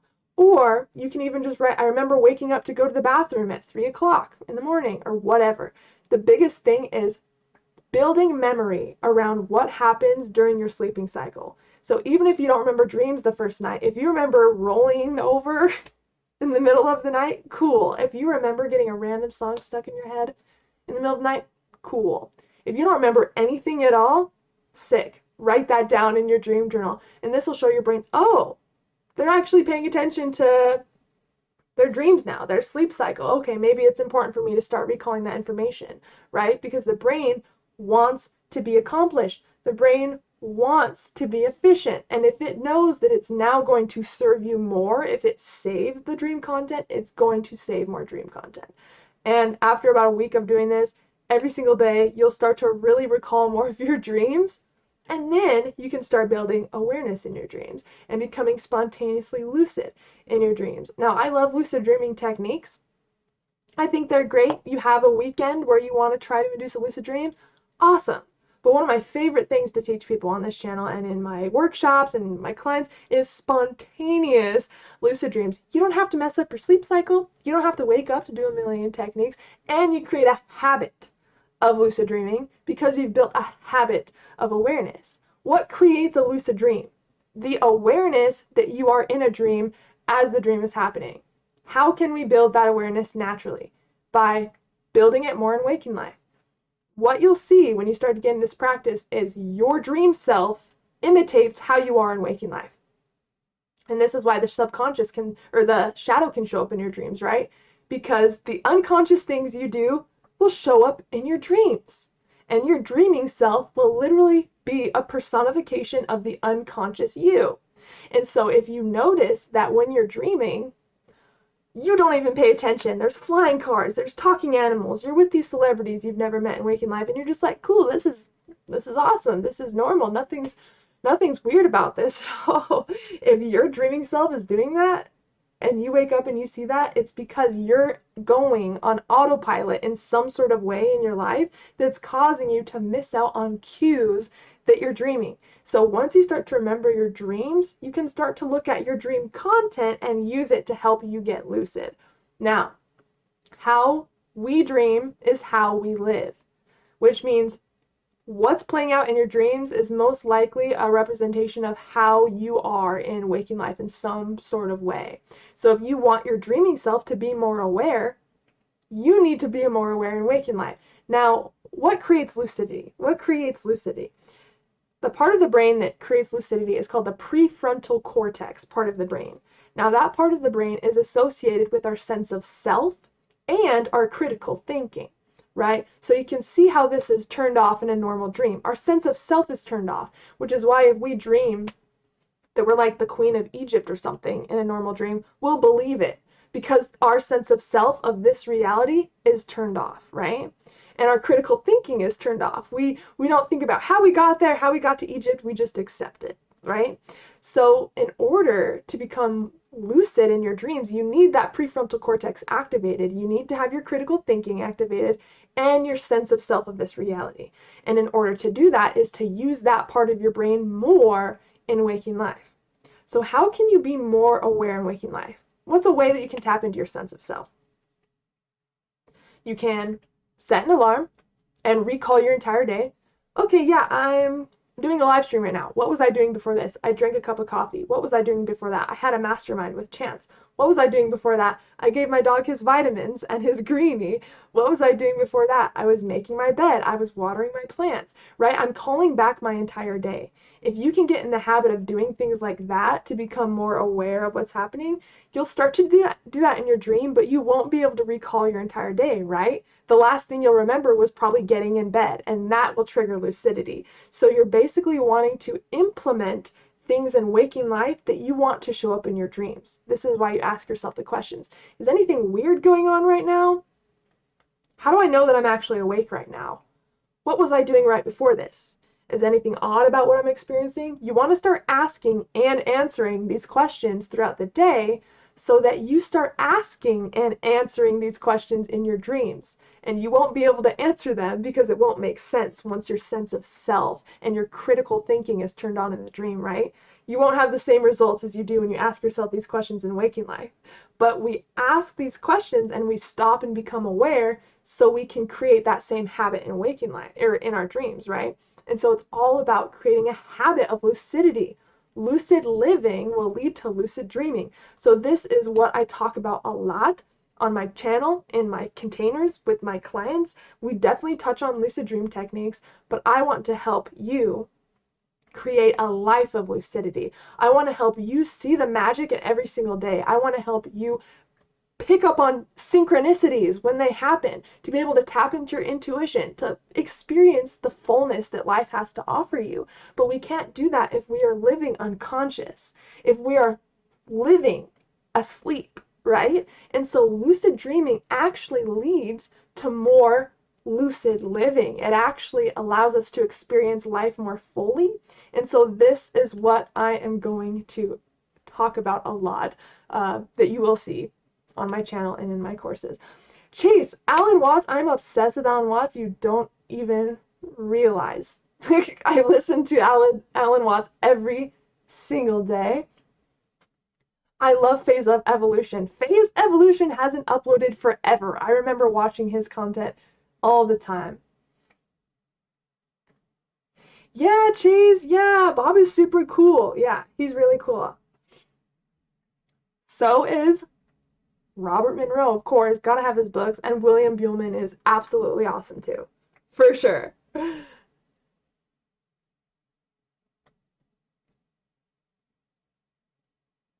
How effective are guided lucid dream videos on YouTube? I haven't had any success with them. When it comes to a guided meditation or something, you have to be in the right state, right? And you have to be able to keep your mind awake as your body falls asleep. So pretty much these guided lucid dream videos, really they're just to help you anchor awareness. If you can stay conscious as your body is falling asleep, you're naturally going to go into REM if you woke up in the right state of sleep. So really it comes down to your timing of when you do your techniques, and it comes down to if you're able to put your body to sleep while you keep your mind awake. That's really what those guided meditations are for. They're kind of like white noise, honestly. So it really is down to your own practice, and if you're able to carry your brain or carry yourself into a relaxed enough state where your body's falling asleep, but you have a little sliver of awareness. So again, a lot of the guided meditations are or the guided lucid dream videos, they're just teaching you how to meditate and how to carry your awareness into sleep. That's really what the basis of they are. I hope that makes sense. Absolutely, Joshua. State of mind, be aware of your surroundings, 15 to 30 minutes, wind down, no electronics. Yes. I love that. Yeah, Robert Wagner is super, super, super nice. I think he's on my Facebook too. I haven't talked to him for a while. Yes, I love that. Oh my gosh, love that. Yes, Joshua, we love you. What is spiritual practice, and do you have any examples? I struggle with this. Spiritual practice is really just caring for your mind in a way that is driven towards your growth. Spiritual practice can look like anything, but it's really what can you do? How can you dedicate to yourself to become the person that you want to be? To integrate your dark aspects and to live in your light. That's really all it is. So spiritual practice is going to look different for everybody. In your spiritual practice, you can have yoga if that means a lot to you. You can have meditation. You can take time to read. You can do journaling practices, shadow work, inner child work. I mean, spiritual practice can look like anything, but it's down to your intention and your desires. Where do you desire to get to, and what is your intention with the specific thing that you're doing to get there? Chase, yay! I know, I did a book review. I think it was last year. Was it last year? I don't know. I gotta do another one. I've gotten a lot of books lately. Like a lot of books. And I think I'm ready to do another book review for you guys. I literally have like, can't even get into it. I'll save for the book review because I just have too many. Tarot's awesome. I have 2 tarot decks, and then I have like probably like 18 oracle decks. I mostly just use them for me. Like, you know, if I'm doing like a ritual or a practice and I want some form of like divination or like a, you know, whatever it is, an intention of how I should move throughout my day or whatever, then I pull myself a card. I'm not like super into like giving readings and stuff. I used to give readings, actually. I used to give card readings to people, but it just felt better to make it a part of my own practice. And then if I'm like on a call with a friend or something, or I have a friend over and I just feel, can I pull a card for you? Like, I'll just do it. But it's not something that I do every single day. It's not something that I like offer to everyone, but I love different forms of divination. I definitely have cards. I definitely have pendulums. I have tons of different little spiritual things all around my house. But yeah, tarot's awesome. Ooh, really? I have a oracle deck of fairies. I wonder which one you have. Totally, Joshua. Absolutely. So you guys will see also, if there's anyone who is here for the first time or you want to see how you can find resources, there should be a link in my description to all my videos. And it's also the link that's on my Instagram in my bio. It should be my link tree. It will say linktree.com/thelucidmystic or something. That's basically all of my resources in one link. So it makes it a little bit nicer so you guys don't have to search for the Facebook groups or the masterclasses or my Instagram or TikTok or whatever it is. So if there's anybody who's interested in the resources, then you can just go to my link tree. Again, that's should be like the first link in my description of my YouTube videos. It's also in my bio on Facebook and Instagram, so I've been trying to promote that link mainly. And that's because it has everything in there. My courses, my classes, my merchandise shop. By the way, new merch is coming, new dreamy merch is coming, which I'm so excited for. But my TikTok, my Instagram, my Facebook group, my Telegram chat, all of my links are in my link tree. So just a heads up, just in case I don't want to like leave you guys hanging. I want you to be able to join the community and different platforms and connect with me if you feel so called to do that. I used to be so different. Life happened, then I just fall off. Now I'm coming back in my power. I gotta explore the mental clutter. Absolutely, I'm there with you. In October, I've pretty much kind of been healing since then. I cared for my grandmother in hospice in my apartment, and that was definitely a new experience for me. And since then, I've been like working on getting back to myself and kind of really just clearing out my environment, my mind, my space. I totally get you. Do your cards always match the situation? Most of the time, yeah. And if they don't, I ask myself how this card could be relevant to what I'm experiencing. Most of the time, though, like, I don't just pull a card. I kind of clear the energy of the cards. I will create an intention, or like I'll ask a question or something. I'll put the deck on my heart, just kind of ground in myself, and kind of touch base with my intention, and then I pull a card. And for me, I notice pretty much most of the time it's right. And if it isn't, I challenge myself and ask how it could be relevant. Yes, Chase, yes, Microduga, I have.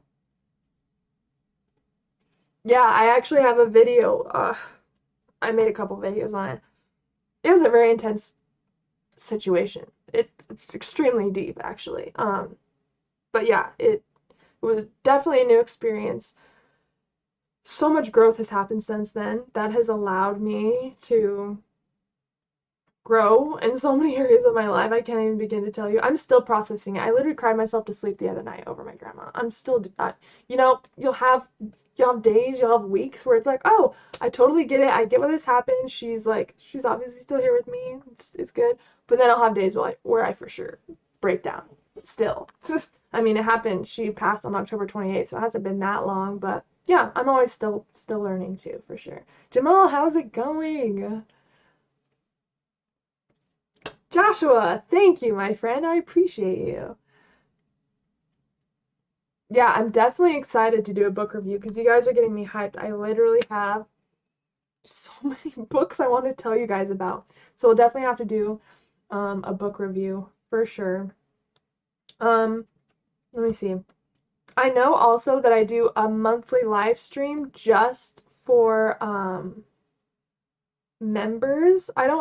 But again, because my YouTube memberships are paused for a month, I'm not sure if I'm able to do the live. If not, I'll just do a live stream that's unlisted, and I'll send it to everyone on Patreon, and I'll send it to everybody on my memberships, and we'll do our live that way. The live stream for members is usually the first Sunday of every month. I believe first or last Sunday. I'm pretty sure it's the first. It will say it in the membership thing though. But I definitely will make sure to get you guys the information for the members only live stream. And again, if you were a member and you still want to receive the content, even if it's just for this month, you can just become a Patreon. That way you can still get the content. Again, I don't know if I'm able to post to members still on the channel until April 4th. I'll check. But if not, then you'll see all of that content appear in April. Or if you want it like now, then you can head over to my Patreon. Just wanted to throw that out there for you guys. Yeah, so that picture is of me and my grandmother. Yeah, and she was like the feistiest person ever. She was such a teenager. She'll fist fight someone for you. She was like, oh, she was not your typical grandmother at all. Oh my gosh, she's so funny. She would always bring wine or like beer or something to come hang out with me, and she just had the strongest personality. She was so a teenager at heart. It's like she's always 17. Even as she continued to grow up, 17 years old. That's what it feels like. I love it. And she still shows up in that way. And anytime I really need to tap into my power, anytime anyone's being all some sort of way and I need to really be in my power. I just need to tap into her energy, and I'm there. My grandma asked me to spend time with me for a few days because she feels like we disconnect. Just having that intention made my heart slow. The older generations can be absolutely, yeah. And it was definitely hard because my grandma was definitely the person that I never had a good relationship with my family. She was always the one who truly showed me what love felt like, and I would always, and we weren't allowed to see each other. My mom basically kept me from my grandmother my entire life. And me and my grandma had to sneak to see each other. You know, there were years and years and years that went by where I wasn't able to see my grandma. When I was little, I remember a lot of fist fights and stuff with my mom and my grandma, cops being called, me being like, tug of war between my grandma and my mom. I'm like, who gets me, who gets to see me, who, whatever, blah, blah, blah. So much trauma, so much drama, so much pain and suffering, and seeing the suffering of them and feeling like I have to choose. But it was like horrible. But also, there was a ton of manipulation in that to make me think that, oh, my grandmother didn't have the best interest for me. Oh, this person's actually abusive to you. Oh, this person did something to you when you were little and you just don't know. Not even that it's true, but just out of spite to get me to be pulled to one side. That's the kind of abuse and manipulation I had to go through my entire childhood. And so me and my grandma had to fight to be able to see each other. At the end, it was, about a year ago, my grandfather passed away. And that's when my grandma really lost all will to live, because she's also been living with my brother, who's a drug addict. He's bipolar, schizophrenic. He's like almost 40 and doesn't have a job, can't wash his clothes, can't do any of that. And so my grandma took care of him her entire life. But once my grandpa died, she like lost all will to live, and she chose to leave.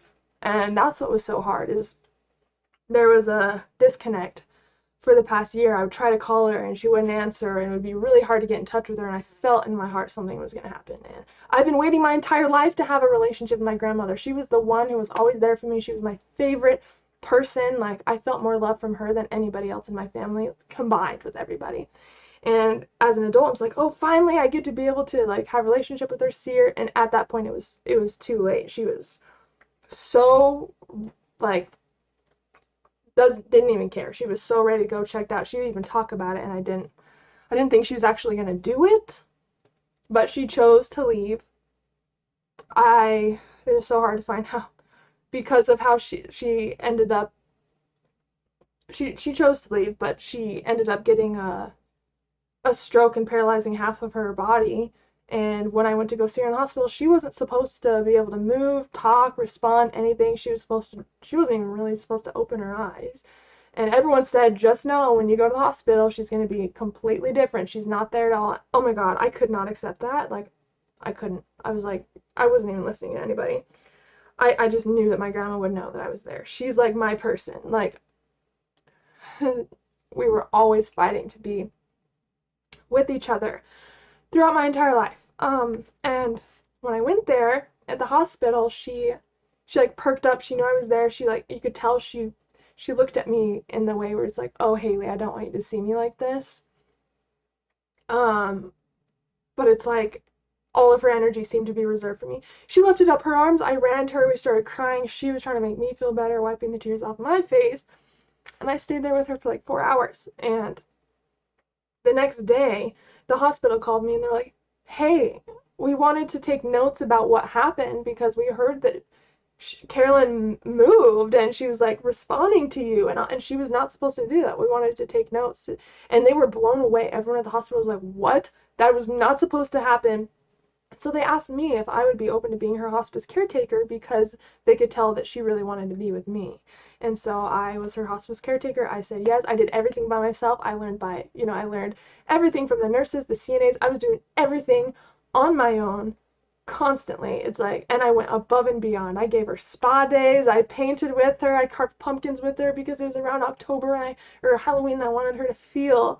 She's never been happy really in waking life. You could tell she was, she never had that.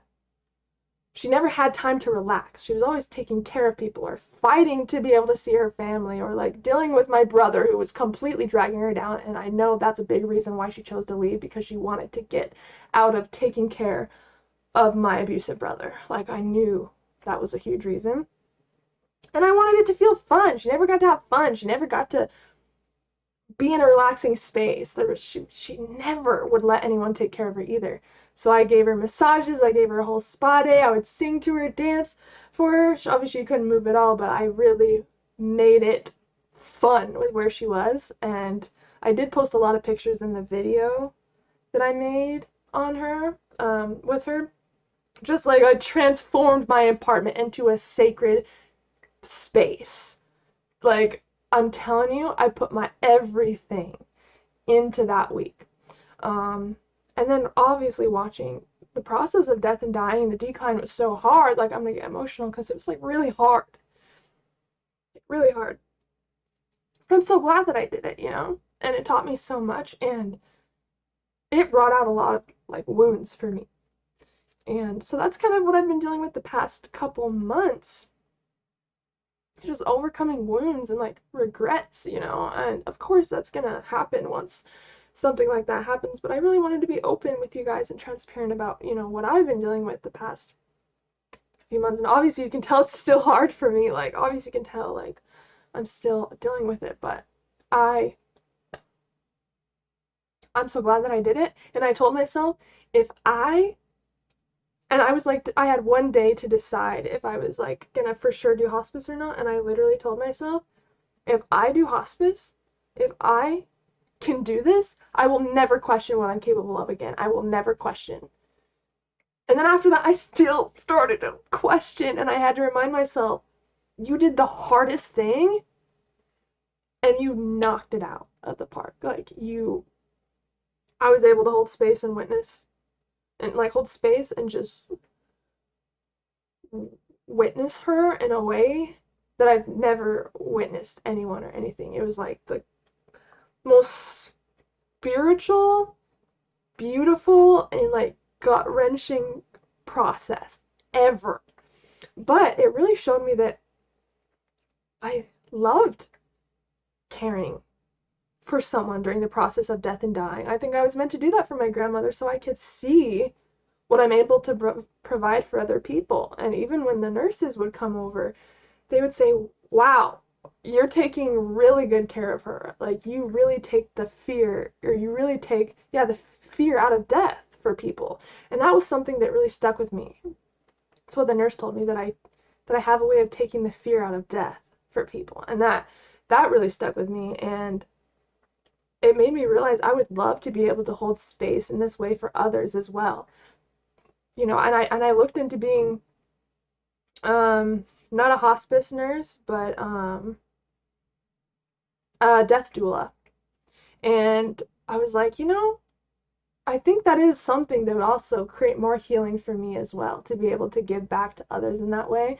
And so maybe that's why I had to go through all of this. You know, maybe that's why my grandmother gifted me the opportunity to be able to care for her, so I could witness the true power that I had within myself. Not only to be able to hold space in that way, but also guide someone from this life to the next. And it's interesting with the work that I already do, that was presented to me, and it really showed me that maybe there's more to my path than I truly realize, you know? It showed me maybe there's something to this. It felt extremely beautiful and rewarding and vulnerable to be able to experience that, and I would definitely do that for someone else too. I would definitely do it again. But I think we go through things like this in our life to show us our true potential. Again, the shadow and the golden shadow, right? Like, the dark shadow, it challenged my ability to be able to do that. It challenged what I thought I was capable of, right? But then, because I stepped into that dark shadow and accepted that challenge, I now saw the golden potential that was hidden. That I am actually able to not only do this, but also help other people through this as well. So I think that it's kind of interesting that the shadow kind of shows up in this way too. We dive into the dark shadow, and then we can see the light that's on the other side of it. Thanks, guys. Didn't mean to cry.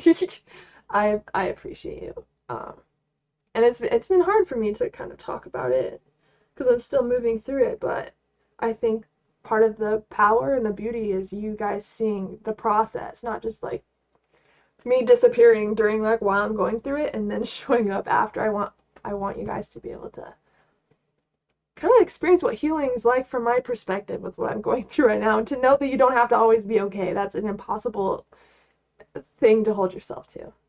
Yes, overprotected. Yes, yes. I know I've been dreaming of my grandma. It's so hard still. I bought her perfume. Oh my gosh, I can't even. I spray it sometimes. I'll wear it or I'll spray it on my bed. But like that is the one thing that like brings back all memories is like my grandma's perfume. Oh, I'm gonna cry if I think about it. So I have it, but I can't spray it every day. It's a lot for me. Thank you guys. I love you. I love you all so much. Thank you guys. You guys are the best. Yeah, Joshua, this is the person that this is the closest person that I've lost. So it's a totally new experience for me. I appreciate you for holding space. Wow. I love you guys so much. You guys are amazing. Thank you. Yeah. I'm thinking of being a death doula. Wow, of course Buellman's wife is doing that, right? Wow. Wouldn't have expected anything else. That's crazy. But I think that this is just to kind of show you what healing looks like a little bit, the backsides of healing, you know? It's not all just processing emotions, writing things down. It gets dirty, like, really.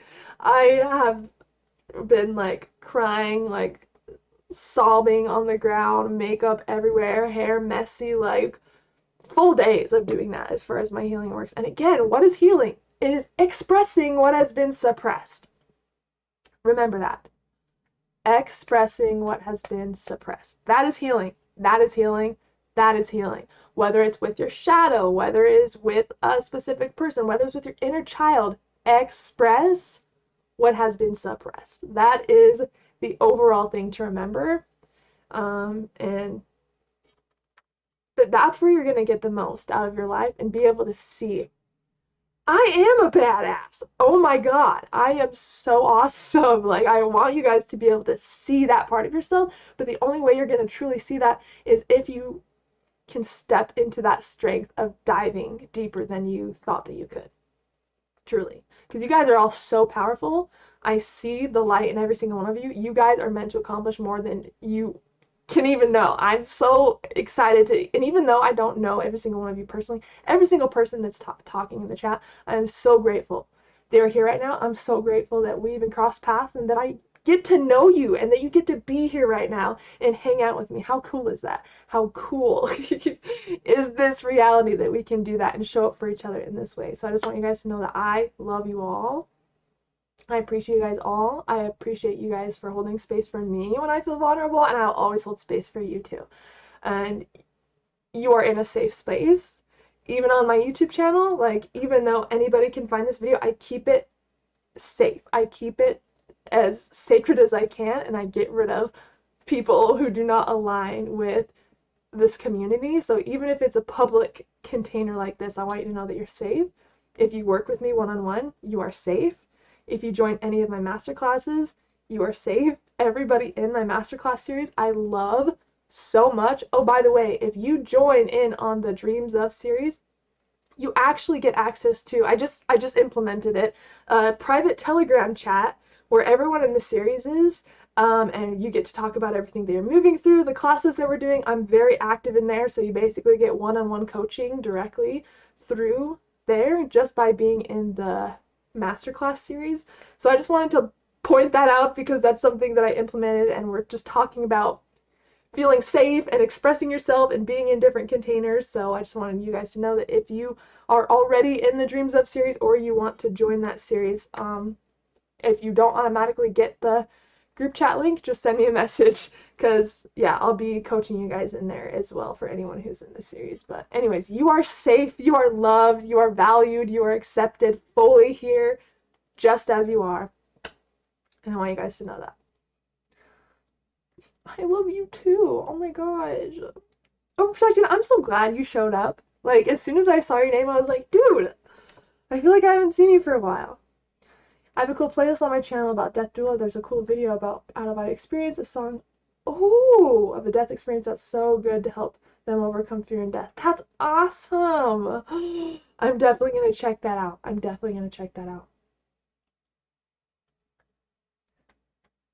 Because you feel safe. I've had many scary things happen. I feel now some could have been like initiations of some. Yeah, I believe that kind of everything in life is an initiation of some sort, you know, whether we're really going to have to look at where we are to determine what that initiation is, but I definitely agree. And even with the thing with my grandmother, even before that, I was asking, I asked the universe, show me my hidden potential that I have not stepped into yet. Show me what I'm capable of, because I love everything that I'm doing, but it kind of started to feel like dull. Like, I knew that I was capable of more. And even now, like, I know that I'm capable of doing better than I'm doing now. Like, I think we always kind of have that. But I literally called out. I was like, show me how I can rise. Show me how I can rise. And later that same month, are you kidding me? That happened. And what's crazier is the beginning of October, around when I made that intention, like, show me how I can rise, show me how I can grow, I did the masterclass series, or the masterclass on visitations and how to actually induce a visitation with a past loved one, whether it's a non-lucid dream or a lucid dream. And later that month, I needed that information. Like, literally later that month, I needed that exact class that I hosted. So everything happens in divine order, but our awareness, our ego cannot see it, because it's just so narrow. And it's 555 right now. Like, can you make this up? No, this is what I'm talking about. Some of you will be like, it's just a number, but to me, it happens so frequently. That's the universe saying, yes, yep, you know. Hear that pop? That was great. Jason. Overprotected. I love you guys so much. Thank you so much for holding space for me. Thank you for being so freaking sweet and amazing. I love you guys. Jeez, I feel the same about you. Show me how I can rise and grow. Exactly. It's just about that intention. Show me where I need to rise. Show me something that will challenge what I believe I'm actually capable of. That's all it really takes, is that intention, that invitation to rise, you know? It's not just number. I know. That's going to send me into a whole other topic. Nothing's not just anything. You know what I'm saying? Oh, I also do have a masterclass coming out that reminded me of different classes coming out all over the place. I'm just hitting a little inspiration lately. But a class is coming out called More Than Just a Dream, because, you know, you've probably been told by some person, you know, oh, that was just a dream, bro. Go back to sleep, bro. Pfft, that doesn't even matter. That was just a dream. I'm sick of that. I don't know about you guys, but I'm sick of that. So I made a class called More Than Just a Dream, which is showing you all of the ways that you can use dream states to completely transform your life and have the most fun that you've ever had. Because it is not just a dream, and this masterclass is here to prove it to you. So that's coming as well. Again, I haven't launched it yet. This is the first time I'm talking about it. I've been so focused on my series, you know, and like, because it's been so much fun. But yeah, I do have some other classes coming out too. Hell yeah, Chase, let's speak it in existence. This is me sending out your message to the ethers. Since all is possible, can I lucid back on time, like way back? Like, that's one of my favorite ways to do inner child work. When time is a man-made concept, okay? Time is non-linear. We can use other states of consciousness to actually explore back in time. For example, very easy way to explain this. The subconscious mind, like I said, keeps tabs of every person you've met, every sound you've heard, every feeling you've felt, everything that you've tasted, everything, okay? So you can go back to your childhood home in a lucid dream and it look the exact same. And you can go back to different areas of your life. Say 7 is when a lot of my trauma started, so I'm just going to use that. I can literally go back to my 7-year-old self in my lucid dream and talk to her and undo potential trauma that actually affected me in a negative way as an adult. That is reprogramming your brain and doing inner child work for the moment. Like, you can literally go back into a lucid dream and work out a trauma or something that affected your child self so much and actually reap the benefits of that when you wake up. This is collapsing time. Like, lucid dreaming collapses time. Something that would take you potentially years to dive into, you can literally just practice at night when you're sleeping. Are you kidding me? So crazy. And another thing that I love about lucid dreaming, what I've told so many times, but guys, your brain is still learning. You can literally learn new skills. You can ask questions. You can gain clarity. You can physically heal using the placebo effect. You can reprogram your freaking brain when you are dreaming and wake up and actually, like, reap the benefits of that. Are you kidding me? What? Crazy, okay? Crazy. I just want you guys to know the potential that is waiting for you within these states. And it's not outside of you. The potential, the beauty that you experience in a lucid dream, everything in the lucid dream is you. It is just highlighting your potential that you haven't tapped into yet. Boom. How cool is that? People gotta understand dreams are literally real in the astral realm, and your astral body affects your physical body and other energies. Absolutely. Plus, everything is energy, dude.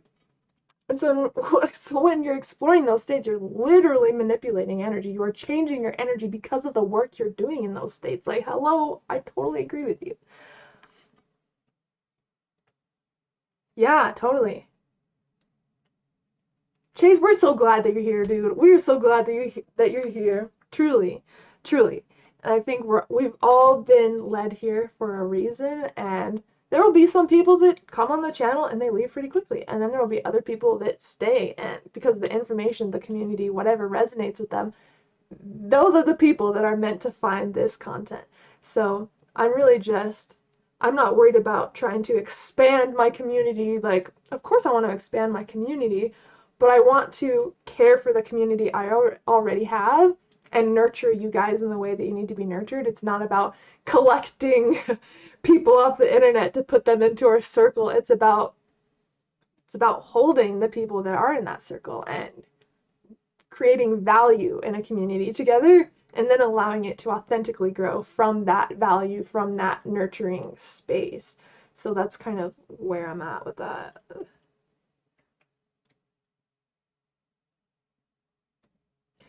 Heard a baby crying in a dumpster helicopter. Wow. That's crazy. See, dreams are literally like extensions of our intuition, truly. Truly, truly, truly. So doing dream work is really self-care on a level because you're not, like, denying an aspect of yourself. You're being willing to, and this is kind of shadow work too, you're willing to see whatever shows up in your dreams and see how it kind of applies to waking life. Be it poison in what you water will grow. Absolutely, absolutely. And it all starts with how we perceive the world. Like, our beliefs that we have create the thoughts that we have, and the thoughts that we have create the feelings we feel, and the feelings that we feel create the actions that we take, and the actions that we take affect the results that we have in life. So what does it come down to? Our beliefs equal our results. How crazy is that? Dr. Joe Dispenza talks about that a lot. There's also, I don't know if you guys follow the life coach school, maybe not, but they also talk about that in there. So literally your beliefs create your thoughts, create your feelings, create your actions, create your results. If you can remember that, you've got the recipe to success, because you know where your results start, and it starts in here. And that will influence your entire life. And by doing it that way, it's creating a level of action that you need to actually get to where you want to in life, right? So beliefs create your thoughts, create your feelings, create your actions, create your results. Remember that. Remember. Yes, absolutely. I agree. Yeah, don't dig them up. Just leave them. They're doing their thing. They're doing their thing. Okay, guys. So, my next class, if you're interested on getting on the next live class, it's going to be on the 5th of April, but you're still able to get all of the past masterclass series that I have ran. And again, if you get into the entire series, not only do you get a huge discount doing that, but you also get a lot of perks and benefits for the upcoming series, which I'm not going to talk about yet, and you get one-on-one coaching from me in the Telegram community chat. So, and the one-on-one coaching only applies to those who enroll in the entire series, but if you just want to pick out a couple classes, you know, you're going to get the full guide for those, you're going to get access to the Facebook group, and you're going to have lifetime access to the entire class. So either way, it's a win-win, but it just depends on how deep you want to dive into this work. But we have a class on the 5th of every month at 5 p.m. Mountain Standard Time. Again, if you're interested in the entire series, you'll have lifetime access to all of it. So just wanted to throw that out there because we got some fun stuff coming up, and I'm just so stoked. And I wanted to make it easier for you guys to enroll in these classes. I'm sick of going through PayPal links. You're probably sick of that too. So I've changed things up. I'm going to have like a library hub for all of my master classes. Again, I put the link in the chat. There's only 2 on there right now because I have a lot of master classes that I've hosted, and it takes a sec to put each one up. But if you're interested in enrolling in the entire series, just message me because it's not all the way on there yet, and it would be easier for you and I just to connect anyway. But this is going to be the link where all of the classes are at. But until then, if you want to enroll in the whole series, let me know, and we'll have a chat. All right? I intend to dive to the deepest part for the rest of my life. You're my kind of people right there. Chase, you're my kind of people, for sure. You are absolutely meant to be here. And by that statement, I know that you're a hell yes person, and I love that. So thank you for being here, and thank you for making that commitment to yourself, because that will definitely serve you. Let's see. I've been feeling emotionally drained and spiritually disconnected from myself. I just don't feel as passionate about lucid dreaming, OBE, meditations, or spiritual teachings. Okay, Jason, I want to ask you something. How are you talking to yourself? Because think about when someone else beats up on you. You're not doing good enough. Oh my God, you didn't make enough time for graphic arts today. Oh my gosh, like you didn't do this, you didn't do that. It would be very hard to get things done with someone always coming at you, right? Doing that to ourselves affects our brain in the same way. When we start to beat ourselves down, our brain, keep in mind, loves to feel accomplished. So when you're not seeing yourself for even the little accomplishments that you've done, your brain feels as it's in a state of failure. And can we act from a state of failure? Not really. We don't feel like we have the energy. We don't feel motivated. We don't feel committed to it, right? But what if someone high-fived you every morning? What if someone's like, dude, I love you. I can't wait to see what you create today. No matter what you do, you're gonna kill it. Like, imagine if someone talked to you like that every day. Well, how you talk to yourself affects your brain like someone else talking to you. So I have a little thing that I would like you guys to implement. It's called the high five habit, okay? Every single morning, you're gonna wake up and you're gonna look in the mirror and you're gonna high five yourself. The way a high five affects the brain, it automatically puts you into a state of accomplishment. What does that mean when someone gives you a high five? It usually means you're doing good, they see your potential, they're proud of you, whatever it is. It's a state of accomplishment, right? And when you high five yourself, it affects your brain in the same way as someone else high fiving you. Because it's like you acknowledging that power within yourself, and starting your day that way is extremely powerful. So what I've been doing, I've been setting myself, I will wake up, I'll write in my dream journal. I'll make my whole bed. That way I start off in a state of accomplishment, right?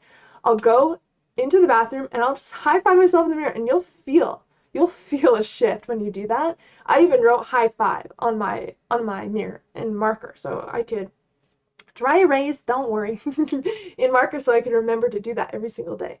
So watch how you celebrate your own accomplishments. That's the biggest thing. What I recommend all of you guys doing is at the end of the day, review your accomplishments. I made my bed today. I got this piece of work done today. I did this and I felt good doing it today. I committed to eating healthy. I did yoga. Whatever it is, find things to celebrate yourself for. Doesn't matter what it is. Doesn't matter what it is. Celebrate yourself every single day. There will always be something you can celebrate yourself for. So before your day ends, again, wake up. If you want to make your bed, do it. Kind of helps me get off on the right foot in the morning. High five yourself. You deserve it. You've been working hard. You know you have. All right. So you want to acknowledge that first thing in the morning. You're going to kill it today. Sometimes I'll talk to myself in the mirror. You're going to kill it. Everything's going to go so well. You're going to create the best videos today, and you're going to connect with your badass community. It's going to be a good day. I high five myself, right? And then I go out about my day already feeling like I kind of hyped myself up. I'm feeling good, right? We can't always expect there to be someone that hypes us up. Every day, you got to be your own hype man. You got to be your own hype man, okay? I'll be your hype woman too, but when I'm not around, you got to be your hype man, okay? And at the end of the day, write your accomplishments down. Just write down a couple of them and get in the habit of celebrating. Because the more you have to celebrate about, the more you're going to find things to celebrate about. Again, it's the perception. If you find things that you're doing wrong, your brain is going to find more things that you're doing wrong. If you find things that you were proud of, that you can celebrate yourself for, your brain is going to find more things that you can celebrate for. Because your brain loves the feeling of accomplishment. Your brain operates from a level of accomplishment. That's what creates a dopamine rush. You get more energy. You're like, literally, your brain lives to accomplish things. So you have to see what you are actually accomplishing that you're not giving yourself credit for. Getting out of bed is a freaking accomplishment, okay? Like, anything that you do throughout the day that is a sense of like action or self-care or moving in a way that you know is good for you, that is something to celebrate. And if you can get in the habit of doing that more, Jason, you're going to find more to celebrate. But also change your internal dialogue with how you talk to yourself as well. That's been a huge thing for me, is like my internal dialogue. I love you. No worries. Have a great day. Thanks for visiting. I appreciate you. Good to see you. So yeah, notice how you're talking to yourself. Jason, focus on self-love, positive attitude, surround yourself with good energy. It's okay to let go of those who don't have the same outlook as you. Yep, remember we're all energy. Absolutely. Absolutely. Jason, you are such a powerful person. You are so committed. I know the goals that you're setting. We've talked about it a million times, right? And you have done so much. You will literally follow up with me and tell me the things that you have implemented, the things that you're working on. You do the journal work.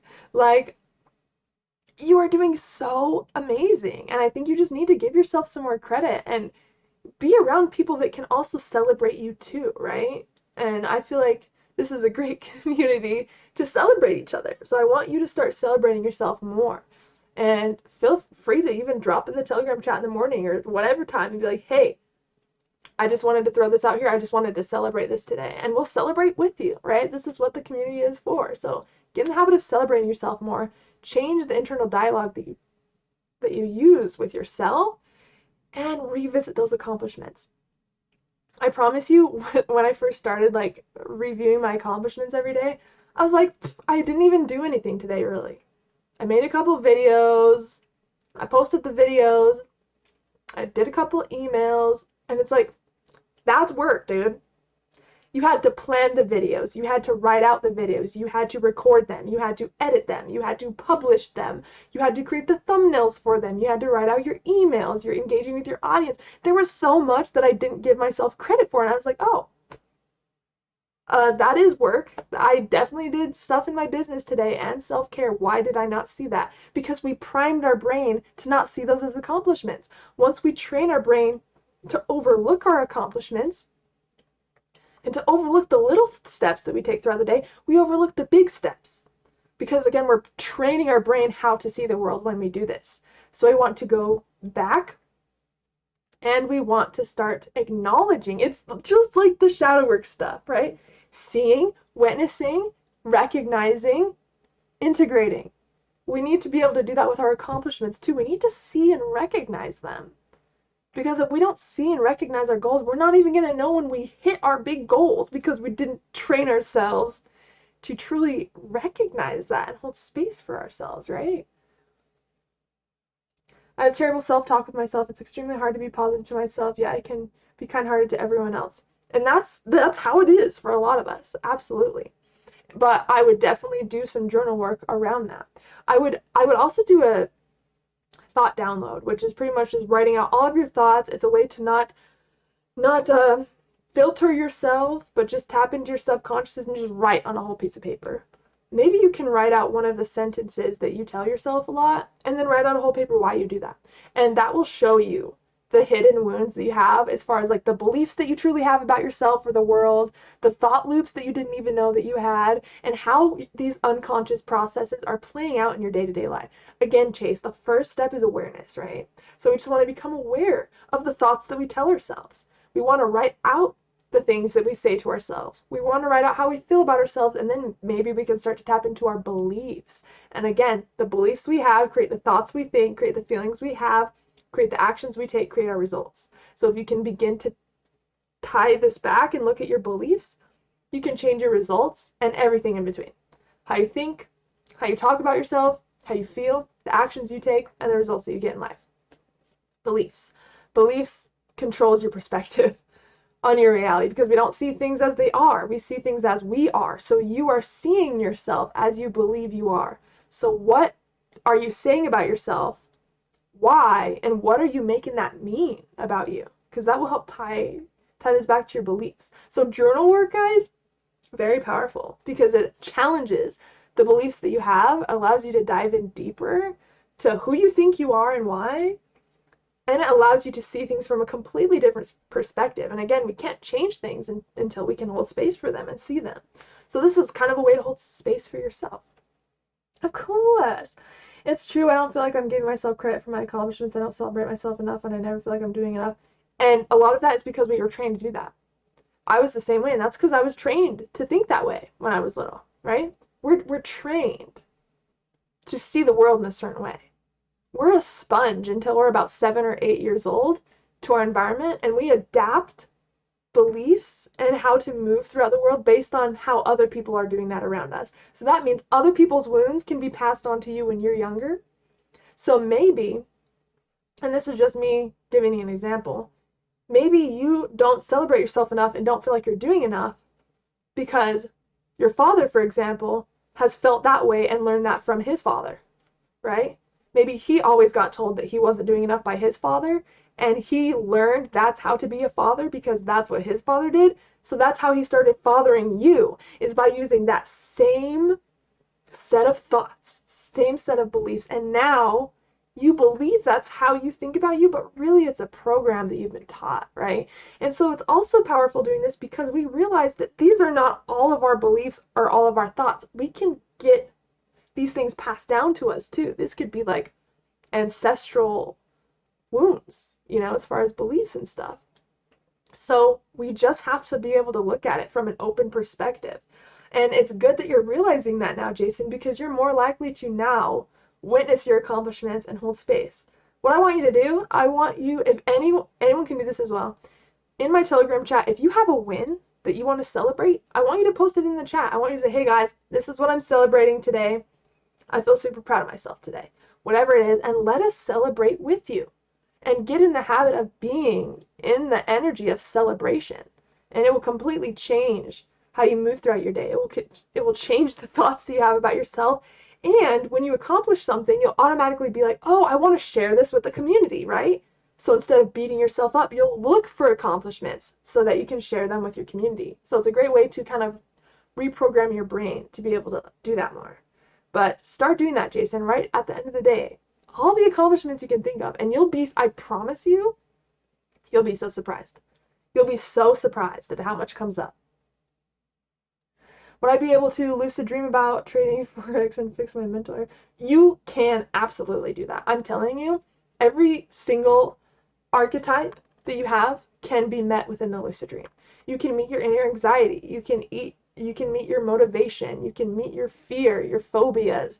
Like you can meet memories that are in the archetype of like, or in the personification of like a dream character. It is so cool what lucid dreaming can do. And that's one reason why, if there's anyone who's wanting to explore their mind more, explore these different states of dream, explore what they're capable of, I definitely recommend checking out the Masterclass series, because it takes these experiences of just a dream and transforms them into beautiful spiritual life lessons. And that's how we should be living and using the dream states in our life. So if that interests you, definitely let me know about this series, because I want you guys to experience this live with us. You know, even though there's some master classes that have passed, there's so much value with experiencing these live. We dive in together, we ask questions, we talk to each other, and it's such a power. It's like a little mastermind every single month. So that's interesting to you. Again, I'm just so passionate about this work and the potential in dream states and lucid dreaming. I just want to share it with you. So of course, let me know if there's any way that I can help you guys, for sure. So this is Pride. I will become proficient with lucid dreaming. I'm here to help, my friend. You let me know. And if you're still wanting to join in the series, Chase, I'll send you a message after. I think that'd be a great place to start, especially for anyone just getting into dream work, because we cover all bases, literally from A to Z. And of course, we're going to create more powerful classes after this. We're going to dive even deeper, so prepare for that, which is going to be so cool. I can't even imagine. But this practice will continue to take you as deep as you want to go. I don't believe there's an end to it. No, Josh, you're funny. No. Absolutely. Cool. Well, I'll shoot you a message after. For sure. All it takes is a step. We can't take more than one step at a time, okay? I'm down. I'm down. For sure. Absolutely. You know, I might do a holotropic breathwork session at some point in the series, too. We do some different meditations or different guided journeys in the master classes. Maybe we'll have to do a holotropic breathwork session together in one of the series coming up. I guess it would make sense also for this upcoming class, because we're doing inner child work. So maybe I'll add a breathwork session into that class. Yeah. We'll definitely talk about it, Chase, for sure. Absolutely. Yeah. I think that'd be great. I'm still writing the inner child class, but I think we should add that in. So yeah. I think I'll do that. Well, the cool thing about holotropic breathwork and purging and diving into that space is that's where a lot of our wounds are held and our beliefs. So I think it would go perfect with the class. So I think I am going to add a holotropic breathwork session to the next class in the series, for sure. I love that you brought that up, because I can see how it would be really beneficial for the work we're doing in there. Absolutely. Yeah, so again, every month, live at 5 on the 5th, very easy to remember. And again, I am adding all of my classes to that link. It's taken me a little bit, though. It does take me a little bit to add every single class. But I have all of the links to all of the classes already. So if you guys are interested, you don't have to wait until I get them all up on the course site. I have a couple up on there, but you can just shoot me a message and I'll get you in. I mentioned you dive into that space and tap into my healer, use my warrior to purge what's needed. It's because it's ready to come out. It wouldn't have came into your awareness unless you are ready. So Chase, you are ready. You better buckle up, my friend, because it seems like a huge, like, I can feel your energy, and it feels like you're just, I don't know how to describe it. The way that I describe it is you just feel super hungry to experience your potential and to dive deeper, and you've just had enough of like the mundane sides of your life and practices. That's the energy that I'm feeling from you. It's like, okay, it's feeling a little dull, and I know there's more to me, and I'm just wasting time if I don't dive in now. So I'm so ready. I'm ready to face everything. I'm not letting fear hold me back anymore. I've seen that is just kind of elusive. I have to be ready now, you know?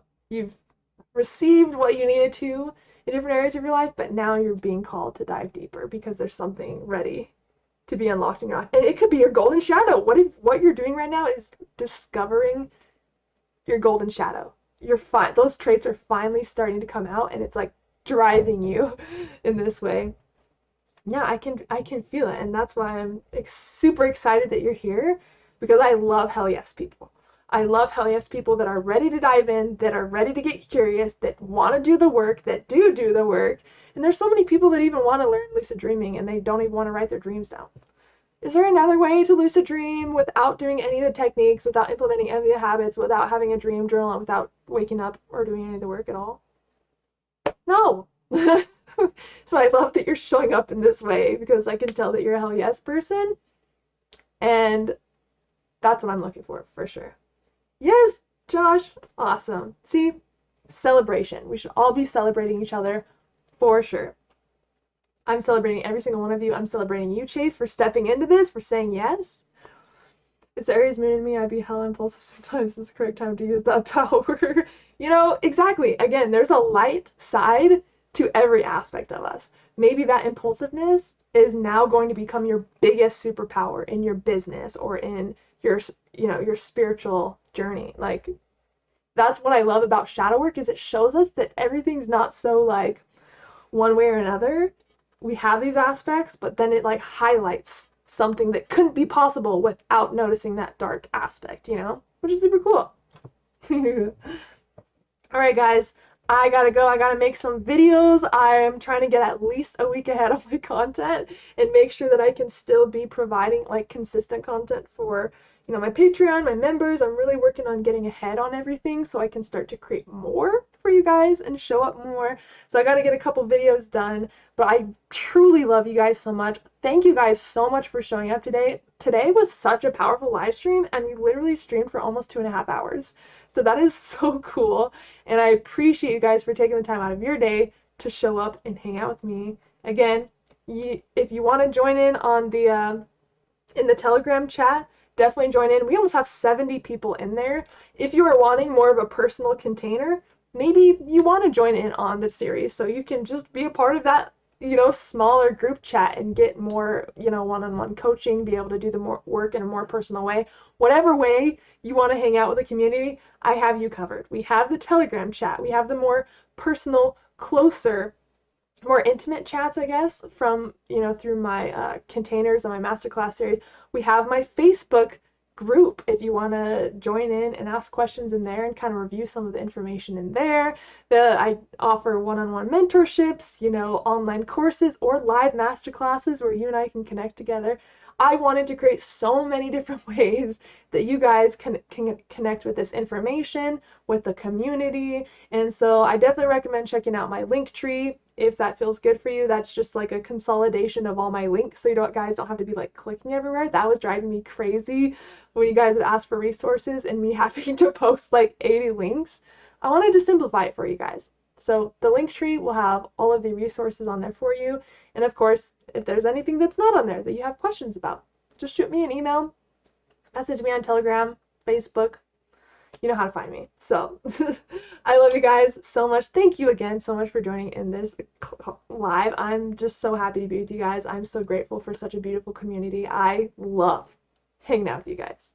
So, of course, we will be back next Monday, live at 5, and I'm going to be streaming on Twitch soon as well, which is going to be once a week, most likely on Friday. So you'll be able to hang out with me Friday nights and jam some games if you game. I'm going to be doing also like painting streams, just lucid dreaming talks, whatever I feel like on Twitch. So there will be another weekly live stream coming soon on Twitch, but if you want to hang out again on YouTube, then we are live at 5 p.m. Mountain Standard Time on Mondays. All right, guys, I love you so much. My email, and if you guys ever have questions, everything should be in the description. My email is at the bottom of all my videos, but that is my email. I saw that Gaming with Giz, is that how you say it? I hope it is. Asked about it, so that is my email, just in case you guys have any questions. But I love you guys so much. Can't wait to connect with you guys.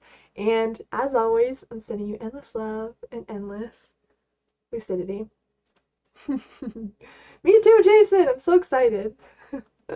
Bye, guys. Thanks for chilling with me.